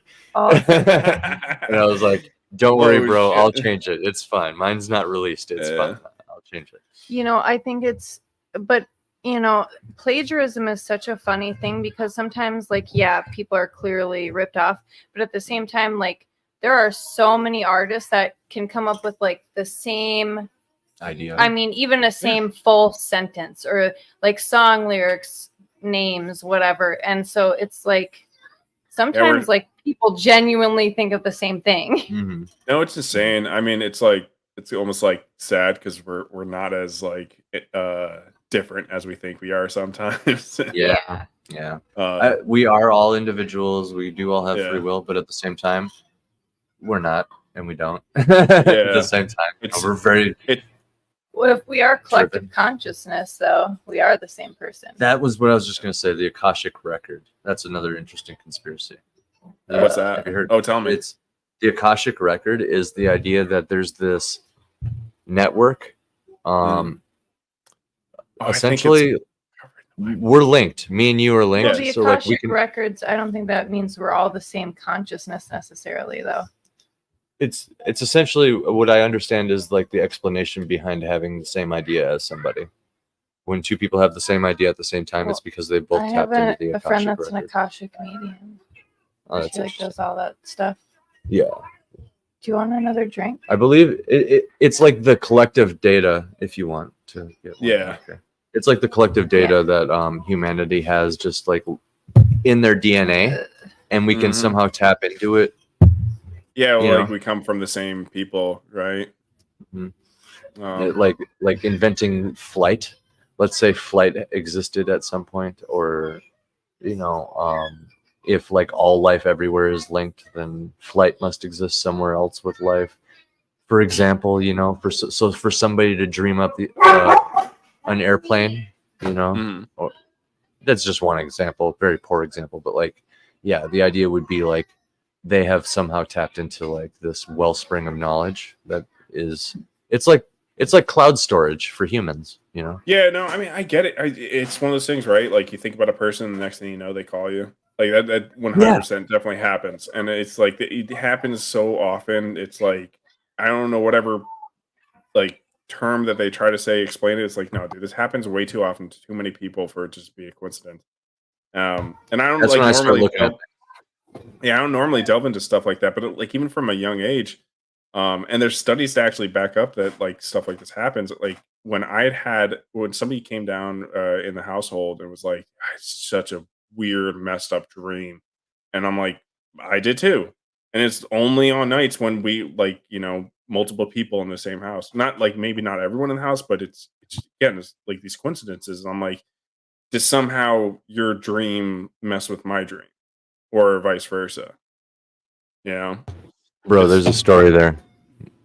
Well, yeah, but I mean, and there's actual like data that does like kind of back that up, that like they have shown that like households have situations that happen like similar to that. So do you think energy is tied to, okay, so let me clarify. Hold on. Let me first set this up. Back up. What you just said about dreams interfering, did that happen to you or a friend? It sounds like there's a story there. What, like I was like, I mean, like it happened with my mom. It happened with like roommates and stuff like that. Where it's just like, yeah, they come back. They're like, dude, I just had a weird, messed up dream. I'm like, yo, me too. Like, that's weird. And it's not like I don't even dream often, Right. So yeah, it was just like both of us had like really vivid. It's not like the dreams were similar as in like storytelling. It's just it felt like just very strangely, or like maybe something was like in the atmosphere, but I don't know. It's just something's happening, right? To cause that. That's so fascinating to me. And yeah, like when you get to so many recurring cases, that's when I start getting kind of interested. You know what I mean? Like, like we live in this age of information with the internet and stuff. So everybody has a freaking camera in their hand. Yeah. So it's like, how many of the same thing do you have to see before it's not just all magically CGI? Because I don't know about you, but yeah, I know CGI exists, but like I don't know how to do it. I don't even know where to begin with animation or any of that. Like I dabble in video editing, but I cannot actually. I'm an IT guy, so like, okay. I have like a very like, I have a baseline understanding of how you can get to some of that stuff. But like at the same time, when you talk about like the actual like typing in the code and stuff like that, dude, right? So you actually know. Okay, so you tell me, is Well, I how don't do any likely of that, but I you know have about it. Yeah. you have a better understanding though. So like when But you again, see that goes in the thing. Like most people aren't doing that, especially when it comes to that. It's just that's they're what I'm all saying. using those tools. Like they're using the assets from like for video games would be the Unreal Engine. They're using the assets from I there. was gonna I was gonna bring Um, up the Unreal Engine when we a were talking lot about of AI. people make 3D assets through Blender, which is a free program. And that's Mhm. like you start off with a square and you can modify that square in a lot of different ways. It's very Yeah. difficult because of how many different ways you can modify it into. But you can But save it and then just keep yeah, modifying it. you Yeah. save Yeah. it, yeah, and you can add squares to it, and like you can watch a video like Blender. Like I watched one because I was gonna do it, but I was like, screw it. I can you can have an image turned into a 3D model through through AI. Yeah, But yeah. This leads yeah, me no, to another point. Yeah, go on. I watched a competition of like three guys. It was just for fun. It was three guys just making a gun in Blender in like I love it. I in like love an those 8 hour videos. period. Mhm. And as one guy had like a day of experience or something like that, 3 days, and one guy or 3 day, yeah, 3 days, and then the other guy 3 weeks, and the other guy was like a professional. And it was like, yeah, you could tell by the end results which one was which. Yeah, But yeah, I'm sure. yeah, like the guy with 3 days of knowledge, like it didn't look too bad. It could fit a certain situation, but yeah, in a couple hours they made a gun, right? Yeah, yeah, yeah. Okay, all right. Well, that makes more sense. I'm probably just Yeah. blissfully ignorant, but really though, you think like the police body cam footage and Mm. like the CC gas station TV from Mexico, you know, Mm. you really think they're gonna? Or how about this? Here's my favorite: the live Saudi Arabian ghost hunter on Snapchat. How about the hundreds of them? How about the hundreds of those guys? You think they're all CGIing it live? You know what I mean? Like that's what really wigs me out. And the same shadow figures and stuff, and the same type of ghostly like poltergeist activity happens to those guys in real time. And to top it all off, it somehow is reacting to them praying. So it does not like when they pray. It's super weird, Yeah. dude. So Dude. with some of the ghost hunting things, that I'll say, like a lot of that is just they know the tricks, right? And I don't know the situations you're talking about. Right. Right. But a lot of those things can be very like they know the algorithm into making it like convincing. I'll make more chicken. It's Okay. like people who talk to the dead, right? Yeah. You ever like look into that? It's just like they have a sold algorithm, or like they have a very solid algorithm that they use to pull information from you and then basically regurgitate it to you, to making you think that it was like them that came up with it, but in reality it's just they pulled Right. it. And then when people try to tell those stories to other people, uh they're leaving out information because not intentionally. It's just like they only remember they they'll they'll specifically be remembering the stuff that have like the most impact. Hmm. And in those situations it's like, you know, the reveals of the magician. And I remember watching something with like Houdini was like big on that, because like as a magician he obviously did tricks, and but he hated people that spoke to the dead, because he was like, he knew it was a sham because they were using the exact same tricks that he was using to pull his magic tricks. But yeah, but like in a more like charismatic, like performative, like Well, yeah, he was, but they were using it in like a immoral way, you know, to right, take right, away. misleading. Yeah, But he's misleading too, but like more for entertainment. it's I see what purely you're saying. entertainment. Like, Yeah, there's a yeah, moral issue there. Like, he's making people think that he's floating, whereas right. in he's these other people are making them think that they're speaking to T- their loved one. Talking to grandma. Yeah. Yeah, and that's like Yeah. a way different, you know, moral In those thing. instances where that's being faked and taken advantage of, I disavow that. I'm talking about like Yeah. police body cam footage, CCTV. So Mhm. like literal official footage that you can't, like you have to get like permission from the company Yeah. or like the government, stuff like that. Mhm. where when you get those videos, and it's the same thing that you see in some of these other common cases where we all assumed it was CGI or whatever. It could be fake, so we just won't consider it or whatever.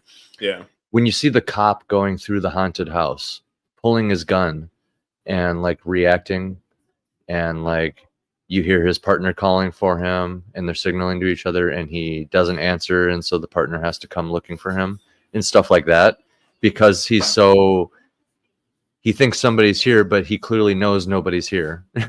You know what I mean? Stuff like that. Or the Saudi Arabian ghost hunter, like I just told you about. He's alone. He's live. Things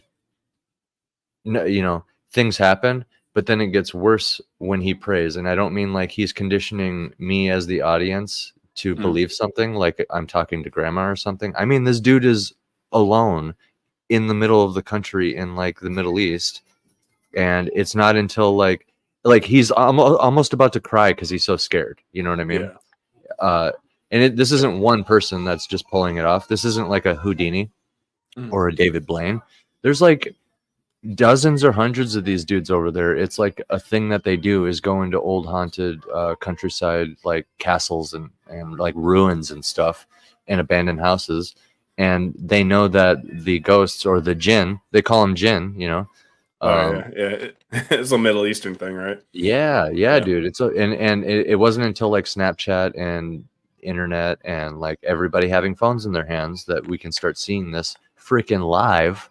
And these guys have like such big kahunas for going there alone, and because you can tell they're being fucked with and that they're terrified. But yeah, it's just like when you see things in these videos that are clearly not fake. And some of the details of it are in some of the ones that you thought were fake before, like this whole, like all the government releasing all the UFO footage recently, and you start realizing that the classic flying saucer is actually, or like the cigar shaped UFO are like accurate depictions of it, and it was like regarded as a conspiracy. The gray aliens are probably like an accurate description or whatever, when it was just. So it's just fascinating. I don't know. Of course. Yeah, no, I always love diving into that stuff. Because at the worst, it's still entertaining. Yeah. One of my favorite shows is Ancient Aliens, because I can go into that. I can go into that and just be like, yeah. Everything you're saying is aliens. Yeah, I get it. Show me more ancient shit.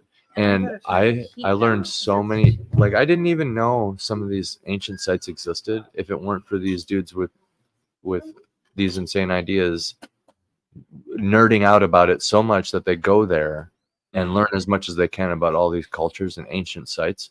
And there's something absolutely magical and like sacred about going to the oldest things on earth and learning from those who came before, Yeah.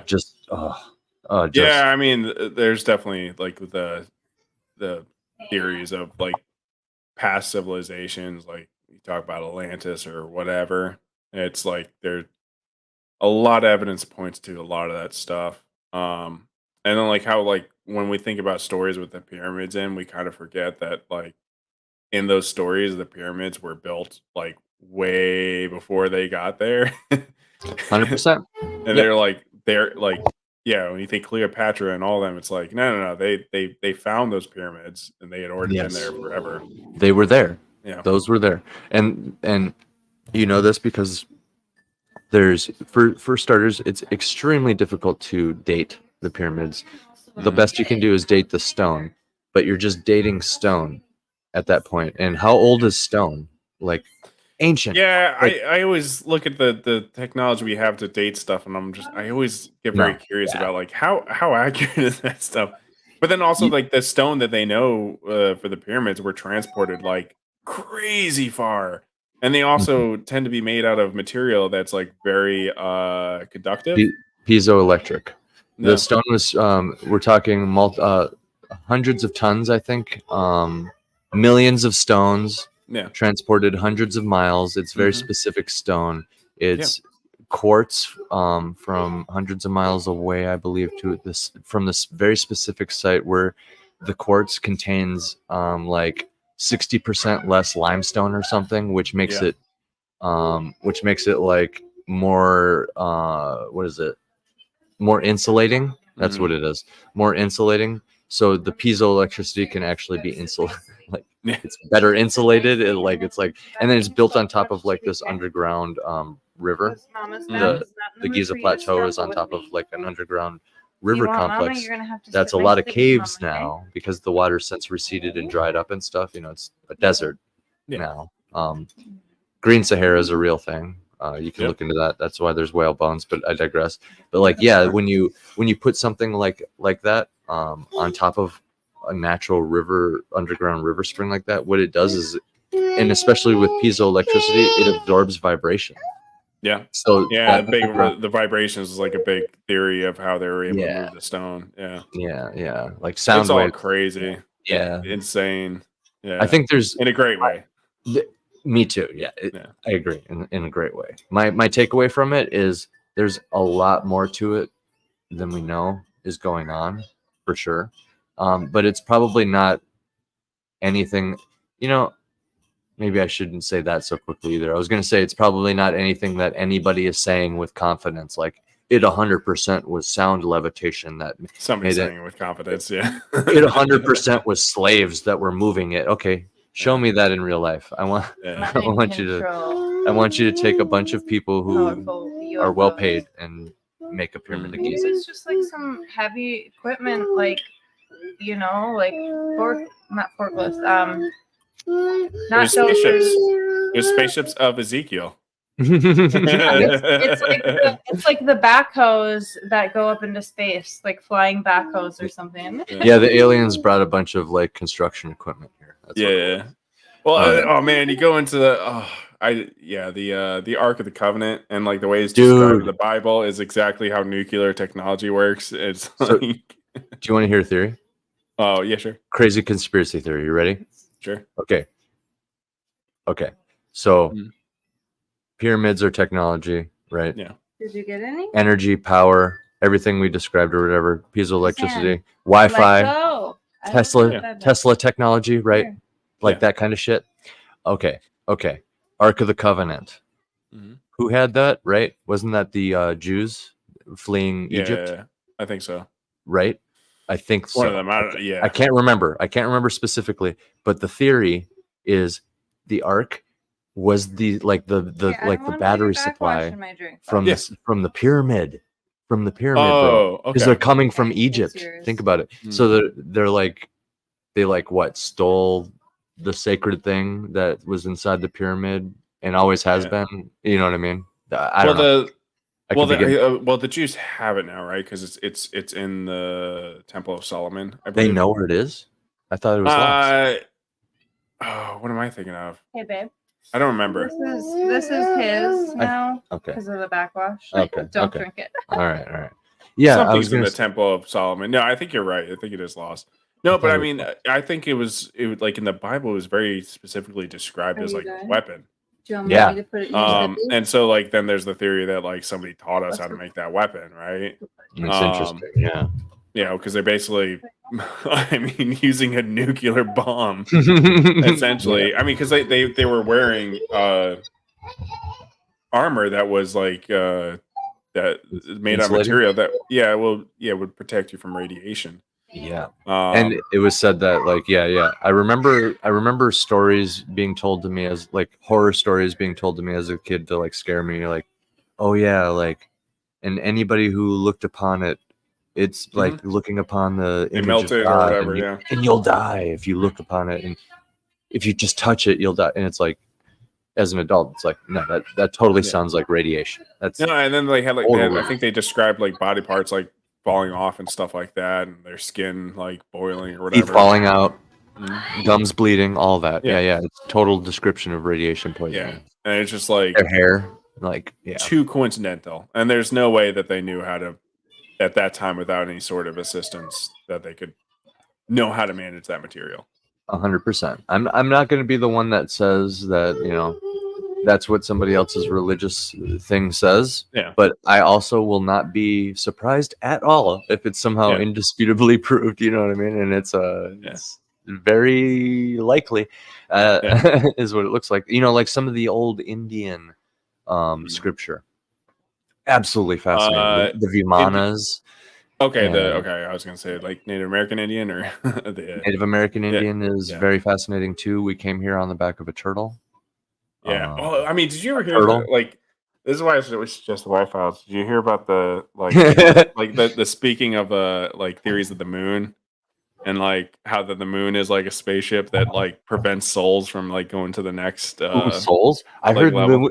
I heard the moon's a spaceship, but I didn't hear about the soul part. Tell me about the soul part. It's like a satellite, like basically reincarnation is like what the demons or whatever want. And so keep you in like hell to feed off you. And essentially it's like or the aliens. You're supposed to move on or whatever. Yeah. I mean, there's a lot, and it's like there's a lot of the ones that like seem really good, but it's like at the same time, it's like there's no way that like in any way that all of these could be true at the same time because they do end up contradicting each other. Wouldn't that be a fascinating way to? Wouldn't that be a completely fascinating way to blend Eastern religion with Western religion, where it's like, you're right, but then the other person's right too, where it's like reincarnation's here, but the point is to move on. Yeah.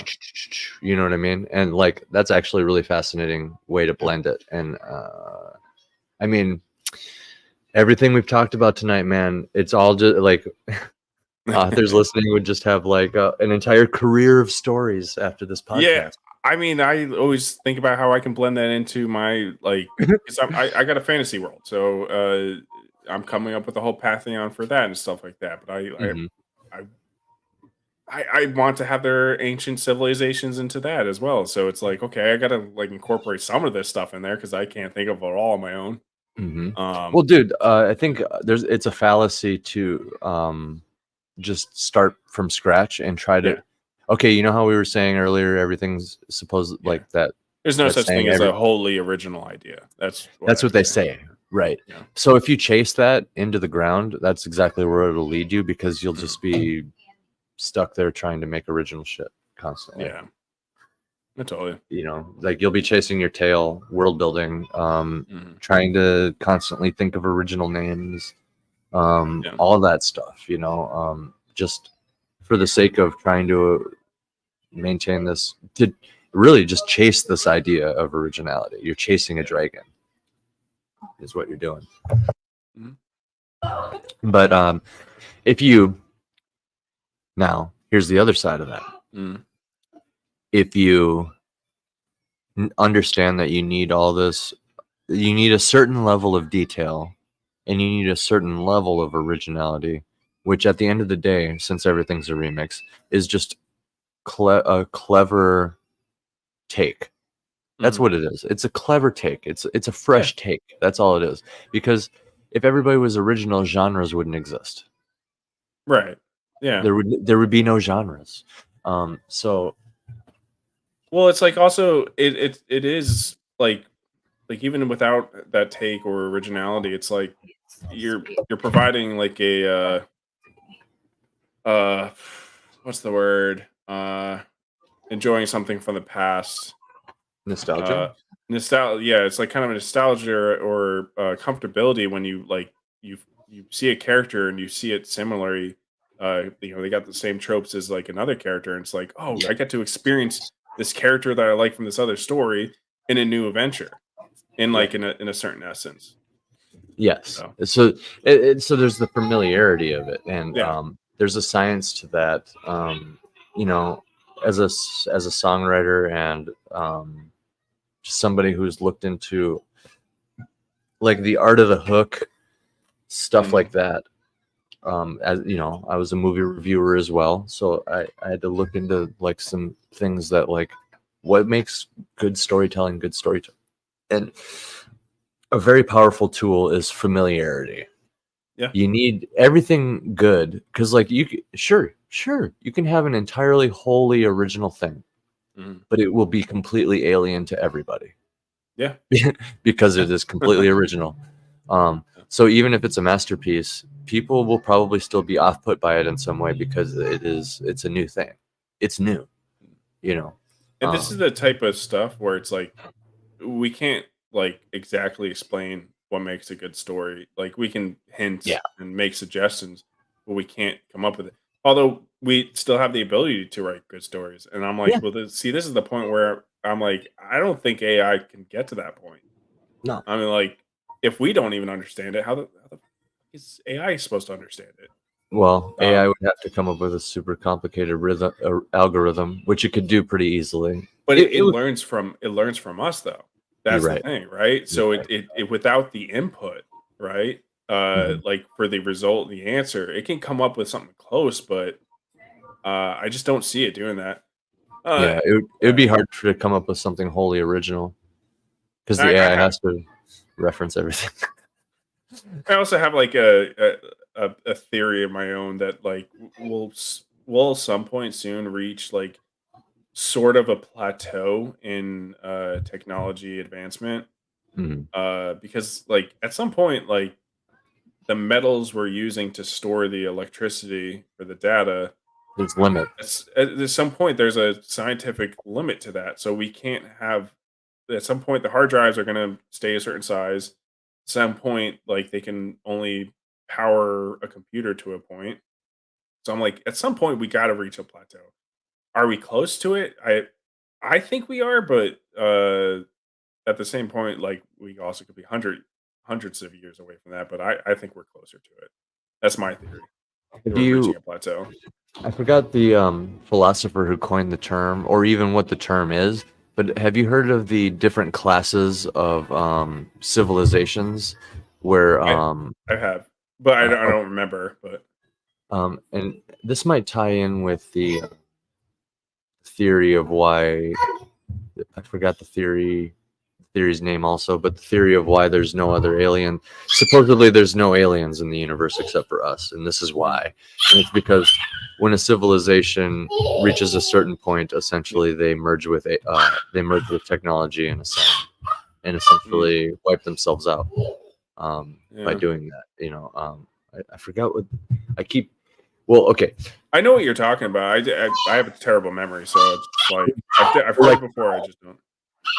Class 1 civilization or something like I believe that. Yeah, is when they harness the power of their planet, and then like class 2 is the power of their sun, and then class 3 is like the power of their galaxy or something like that.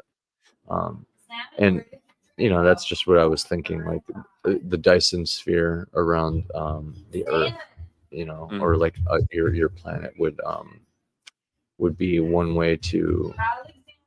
It would be like the next level, like you were saying with the AI, because like, like there's a total limit to the very metal and stuff that we're using. So the only next logical conclusion is to use is to get on a different scale. Like we have to scale up or scale down in some way, and both of those ideas probably involve at least the entire planet. You know what I mean? And that's where you get different elements too. Right. Because like, imagine if you, a great example is how we use our telescopes. Yeah. Recently, there was a major breakthrough with all the telescopes on Earth, where we were able to link them all up, and basically, you know, you have the Earth. All the telescopes on one side are able to all look at you in the camera right there at the same time. And then they're all linked together, so they form one new ultra detailed picture somewhere using every telescope on Earth. And interesting. Yeah, this is a thing that's happening now, and that's how we're getting such crystal clear images of like the universe and stuff recently. Are you talking about the Hubble telescope? The Hubble, or what was it that was like really awesome pictures that came out a few years ago? I think it was Hubble. All of those satellites and telescopes and stuff come out with cool images. You're laughing when you're crying. You're fine. I don't know the specific name of like any one because I just heard about this idea. It's like a technique that they started doing, which only came about because of like technology and the internet. Because all these different countries, they build their own space telescopes in various spots. These telescopes have to be in very specific spots on the Earth. For example, everybody. Yeah, 100%. There's the one in Hawaii. Everybody on Earth goes to that one. Everybody on Earth goes to the one in South America that's in the mountains because of the location of the hemisphere and the elevation above the cloud line. So you don't have clouds in the way, and you're in a specific point on the Earth's hemisphere to see certain constellations a certain way. Anyway, I digress. There's all these telescopes all over the Earth that different countries have built over the years to observe the universe. And recently, because of the internet and stuff, we linked them all together to get new, even crazier images. And that's like the idea of the Dyson sphere. It just goes to show you that once we reach the limits of like our technology, which in this case would be like the individual telescopes themselves, because light can only do so much with the energy we have using the like glass lenses and stuff that we're using or whatever it is. So the next logical step is to get clever and use the whole planet, which is multiple of the telescopes in very specific positions. You know what I mean? Yeah.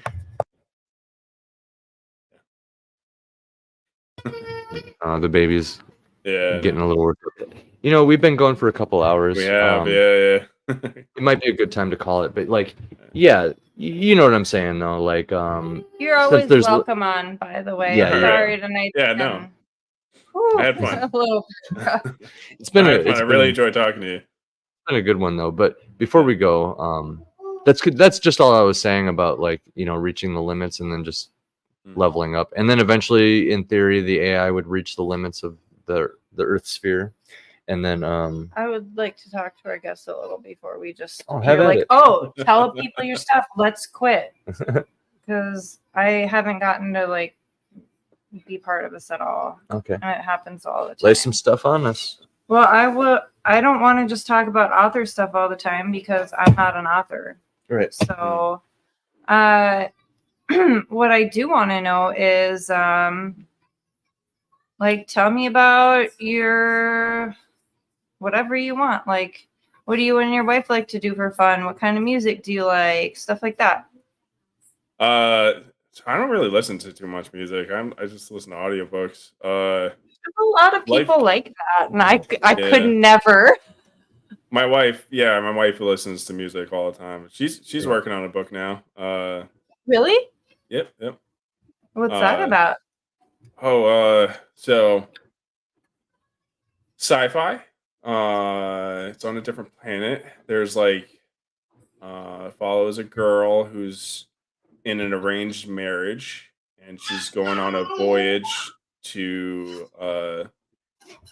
basically go meet her husband, but at some point the spaceship is not going to get there, and it goes on adventures A, B, and C, and D, and she ends up in the military at some point. She like really is into the concept of the spaceship too, because she kind of wanted a little bit like Treasure Planet, like solar sails kind of. Mm-hmm. But she also wants like a lot of realistic stuff into there as well. That's a unique twist to be like, and then she detours, she joins the military. Yeah. You'll have to let us know when it comes out though, because we'll for sure get hers too. Oh, definitely. Yeah. And you should have her on too. Yeah. I was just gonna say, I thought about asking earlier when I saw that you guys co-wrote. Yeah. But yeah, do you guys have another set of headphones? I think so. I think I do. And I think I have a splitter, so it should be possible. That's what we use. Yeah. We have a splitter right here. If it comes down to it, too, StreamYard does work with phones. So, I mean, two separate links works. So. Is she on Twitter? Yes, but no. Yeah. I always try to get her to get on it, and it's like, I understand. I don't want to, yeah. I find that there's a lot of women that don't have Twitter, it seems like. I'm not into social media.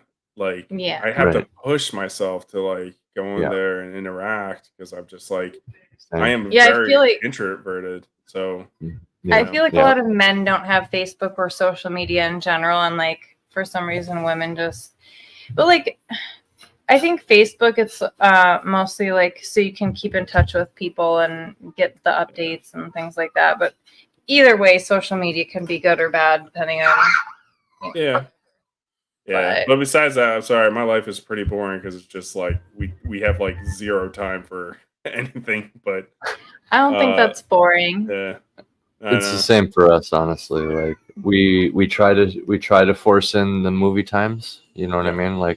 Like I said with Grunkle Dawn movie night or whatever. That's a scheduled thing. You know, we try to make sure that happens.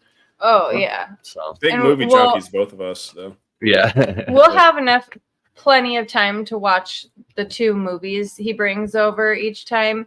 And I think maybe once or twice we've actually gotten through 2 movies because it takes so like we have to pause constantly because of the dogs or the baby or whatever Yeah. in this house. It's Mhm. like, oh, I'm sure you can relate with all.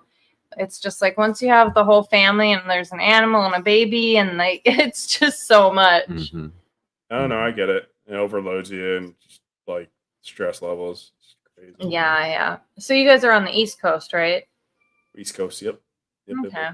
So it's kind of late there. What I don't even know what time Oh, it is. it's like 1:30. Oh yeah, it got late. Dang, man! Thanks for staying up. You're a Yeah, no champ. problem. Aw, well, I really appreciate that you came on, and I would love if your wife would join us next time. She doesn't have to, no pressure. Yeah, I'll ask her about it. So she, yeah, I'll ask if she's interested. She probably will be, but yeah, I'm trying to push her to get this book, and yeah, I'll like whenever you'll have me, I'll probably want to jump on. Really enjoy this conversation. You know, try to do more stuff like this. But yeah. Also, I do have a book. She doesn't. What's that? Say that. Sorry. I was talking to Katie. Can you say that again? Oh, I was just saying the I'll talk to the wife, see if she wants to come on or something like that. Maybe talk about her book. But yeah. But I'd always be interested whenever if you have me, I'll come on or whatever. But try and do more stuff like this. Oh yeah, But dude. yeah, It's a good time. I was a little apprehensive about live streaming at first, but yeah. I find myself loving it just because I am such a nerd and such a talker. Mhm. Yeah. The anxiety of easily- doing it first, right? Yeah, I could have easily just kept going talking about this stuff, man. Like, the trick is just tapping into stuff that you love and that you're interested in, find fascinating. Yeah. It's when you jump in there and try to like, okay, today we're gonna talk about politics. Mm. Okay, as soon as you start forcing it, it's like, man, people feel that or whatever. It's like, no, just talk about what you love. And I watched some of your live streams, so I was like, okay, we kind of dig the same stuff. So yeah, I was like, yeah. This is gonna be a fun conversation. That's a great place to start too, because then, like a clever person, and I eventually want to get to this point. You know a little bit as a YouTuber also, and like you edit and all that, and you know we can take this whole 2 hours we just did and find the best moments, and a whole bunch of content can come out of a single podcast. You know, and not only that, it's just really compelling, thought-provoking conversation. You know, I hope we get a couple people that look into some of this stuff, because like even the really crazy has some really freaking interesting stuff in there. Like just look at, okay, for example, like so many people on earth believe in the Bible. There's a lot of pretty crazy stuff in there. Same with like the Indian scripture, both Native American and Far Eastern. A lot of wild stuff in there. People believe it. It's just like wild goes hand in hand with religion, and if some of that is true, then some of the wild stuff we hear from conspiracies could very much be like onto something in some ways. And even if it's completely fabricated, there could be onto something in a like author way, like a story way. Yeah. So was there anything else you wanted to talk about, babe? No, because now I'm dealing with this stuff. Okay. So Okay. frustrating when we can't just do one thing. It's okay. Well, do you want to start with the outros or? Yeah, where can we find you? Bat Sauce on YouTube, Bat Sauce on Twitter. That's it. I'm not focused on anything else. And Simple. that's BATT, everyone. Yeah. And yeah. You can And buy you got my a YouTube book. Yeah, buy my book, Yeah. Herman. Yep. Yeah. To find his book on Amazon, it's under Joseph BATT. Battaglia. AGLIA. Okay, BATTAGLIA. Yeah. I'm not the Christian author that writes books for the My Pillow guy. he's from Minnesota. Yeah, there's a Joseph Battaglia. Battaglia is actually a surprisingly common last name, and Wow. there's a Joseph Battaglia author that writes has a bunch of really I guess popular Christian books. That's interesting. Yeah. I guess there's a whole nother AC Pritchard too. I didn't even know that. I never heard the name Pritchard until I met Andy, and I actually just found some old yearbooks of my late grandma, and I was looking for her in the first one, and I found a woman with the last name Pritchard. I'm like, that's crazy. And it was the first page I looked, and I just started, looking through the names. So the first page, I found a Pritchard. Then I opened another one, and I opened it up, and it said Pritchard Studio. And I'm like, what is happening right now? Spelled the same, and usually it's with no T. We see a lot of Pritchard with no T. So it's like, what is going on? Mm-hmm. But it's wild. I used to be a Johnson, so there's a million Catherine Johnsons. Yeah. Horrible. There's so many Johnsons. And I mean, there's a lot more Pritchards than I thought. That sounded really bad. I know. So I wanted it to sound bad. Surrounded by Johnsons. I'm surrounded by Johnsons in this place. Johnsons coming at you from every angle. It's horrible. Fighting off anyway, the that's too much. We're gonna get banned. Yeah. Like that's the worst thing we've said. Yeah, it wasn't. It definitely wasn't all the conspiracy talk and stuff. Hopefully, I have a new book released in a couple weeks, maybe. A couple weeks? This book's been done forever, and I actually just finished editing my commercial for it. I got a parody commercial coming. So it cover's done. Everything's done for it. I just need to pull the trigger. But I'm like, yeah. So you do the video editing and everything too? Yeah. I did the Iron Age Knights intro. So. That's awesome. Really? That's an awesome intro. Yeah. Everybody loved that. I seriously just added you and hadn't even seen you, and I think I just saw you in the last stream of Royce's too. So I'm like, where did you come from? That's the great. I've been a big fan of the FNT stuff, and then I randomly, I don't remember Richard. I don't remember how I got to his website but I was like, oh wow, this is actually seems like writers that are not crazy, and it seems like some sense of a community, right? Mm-hmm. So I'm I started watching Richard stuff, and then that led to Drink with Crazy, and then other stuff, and I got I can work and have an earbud in, so I'm able to I listen to so much stuff. Yeah, it's so nice when you can do that. It always bothered me when people have jobs where it's like a warehouse, but a setting where you totally should be able to listen to music and you could still do your job, and they don't let you. It's like, why do we have to suffer at work? Or cashiers, they can't sit. It's yeah. Especially in this country, it's weird like that. But you can't sit in that one spot for 8 hours. You must stand in that one spot for 8 hours. But I'm glad you're now on our radar anyway. Yeah. Where can they find you, love? I am on Facebook at Moonzilla Tarot, and I am on X or Twitter, Moonzilla Tarot, and we are Substack Pritchard Pub. Yeah, Substack, pritchardpub.substack.com. Okay, yeah, that one. And obviously on YouTube at Pritchard Pub. Yeah. So that's about it. How about you? And you can find me on X at _C_Pritchard. And same with Instagram. You can find my free ongoing all ages fantasy content on Substack at acpritchard.substack.com. You can find my book, which is an anthology of 3 short stories based on the world that my upcoming novel is set on, at amazon.com/author/AC Pritchard. That book is Mortal Descent, which just recently got published in Anvil magazine here.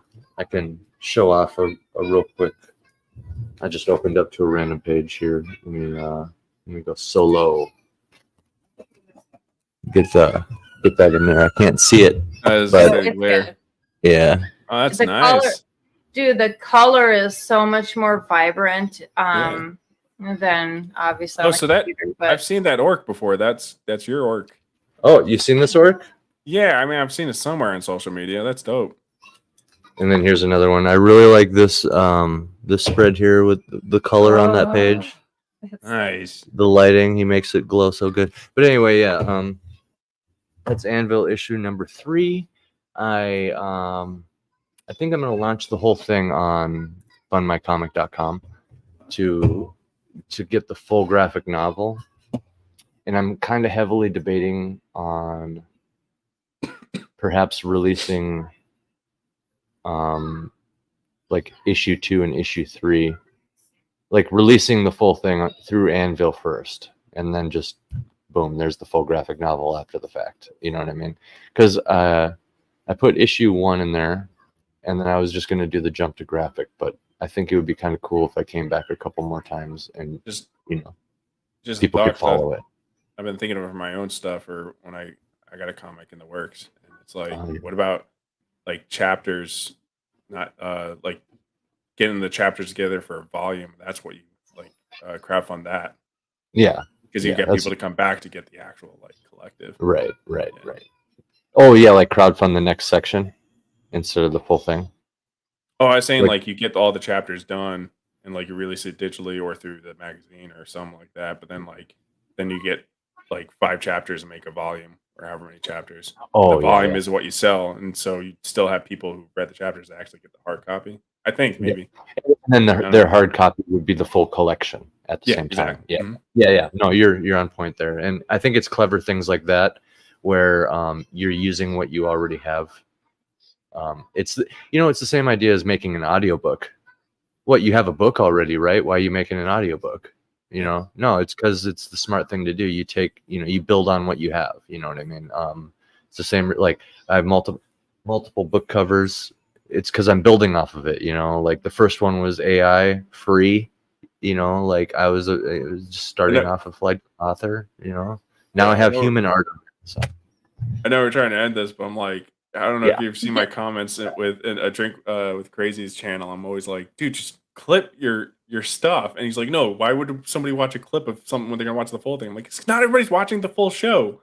Like sometimes people just want to watch a 10-minute clip. And I'm like, how many then people you can are pull them in. Like, come on, you know how many people are a fan of Rogan that only watch those clips that he releases, and that's literally like 15 minutes at most. So many podcasts that do that. He started making clips of us. Yeah, on ours. It's awesome. It takes a while though. And I think where Royce gets lost is when you say the word clip, because there's a clip feature on YouTube, and he's right. He's right in that it sucks because it's not promoted in any way. I'm pretty sure the only way you can see my clips is if you go under my clip and look. Yeah. Whereas like Twitter, at least I can retweet something. Now, if that was the case where there was some sort of feed thing where like if Royce clips something, it's like a retweet and gets shared with everybody, then that would be useful. But right now, the reason he doesn't do it is because he has to literally go in after the fact and manually clip that shit. And I'm pretty sure he just doesn't want to edit. But if he explained it like that, I'd be like, oh, totally makes sense. Yeah. But I'm like, just go in there, cut, and then like boom, you're done. And I'm like, that's a video for A whole like video. for retention, rather You know than what trying to come up with something else. And it's like, and I just hate that he's like, well, nobody's gonna watch it. Why would they watch that when they could just watch the whole thing? I'm like, Right. why do people Well, click on 10-minute videos versus 30-minute videos? Like, come on, dude. Well, and if he was worried about people only watching that and then just ignoring the entire thing, well, that's why you just give them a taste. You give them one juicy tidbit. Not, don't bury the lead. Give them something good that's like entertaining. That's half the point too, is like making good content. But like if you like, just like Rogan is freaking doing it perfectly. He'll like just a topic, right? He had he'll have somebody on, and it's just like so and so's thoughts on AI, and then it's literally right before they get into the subject of AI, so it's not just like they're already talking about it. So there's a little bit of bullshit beforehand leading into it, and then they don't even like finish the whole thing a lot of the times on the clip. It's just like you get a good way into this conversation, and then it just kind of dissolves away, and then that's the end of the video. Literally every big podcast does it, and if they're all of them are doing it, why? Like, come on, put 2 and 2 together. It's how people check it out. Yeah. I won't lie, not a lot of people have looked at our clips, but because I made a little. We only have 2 also. Right. I made a little clip highlight of me, and I made a little clip highlight of her, and I plan on doing one for every one of our guests, including you. I'll go through this podcast at some point, and I'll make a little clip highlight of Bat Sauce, and release it, because like I can't keep up like other big podcasts like Rogan, for example, because like I can do some simple video editing, but I'm not I'm not like super professional. It's just time. We don't have the time. It's not a full-time job. It's almost better. It's almost better for me to just go through and like, this person, here's a bunch of interesting stuff that they said, or like if I can, I don't know, go through and just like mark one really good topic. Like Ultimate Kahuna breaks down the state of the comic industry.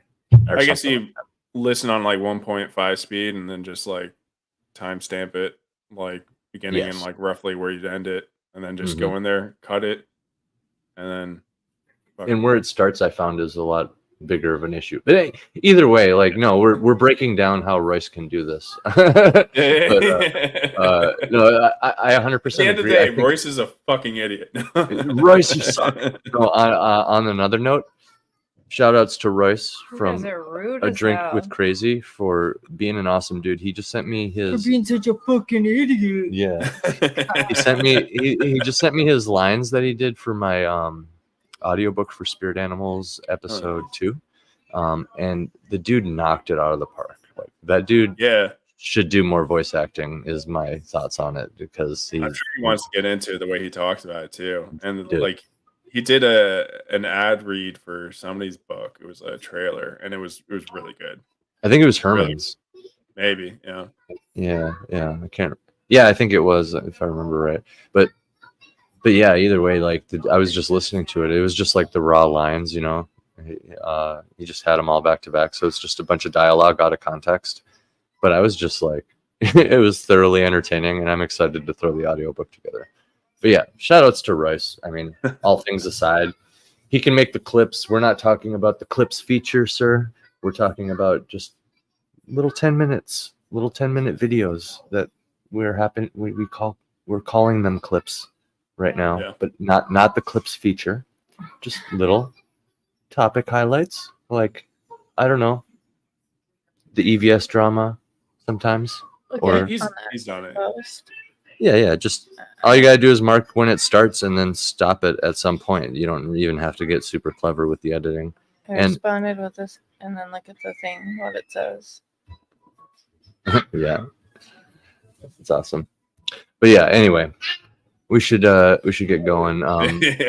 Yeah, the Minnesota goodbyes here. The last place. No, I said all my links. I said all my stuff. She did too. Thanks for coming on, Beth. Okay, don't speak for me, bitch. Do you have anything else to say? Nope. Do you, boss? But that's not up to you. No, that's it. Yeah. All right. Well, we'll do the classic slow fade here. Everyone. Bye. Thanks for coming out. Don't forget to sub to the.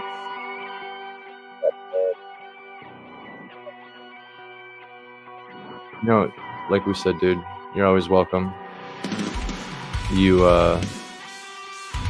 please come back with your wife in the future. Of course. Yeah.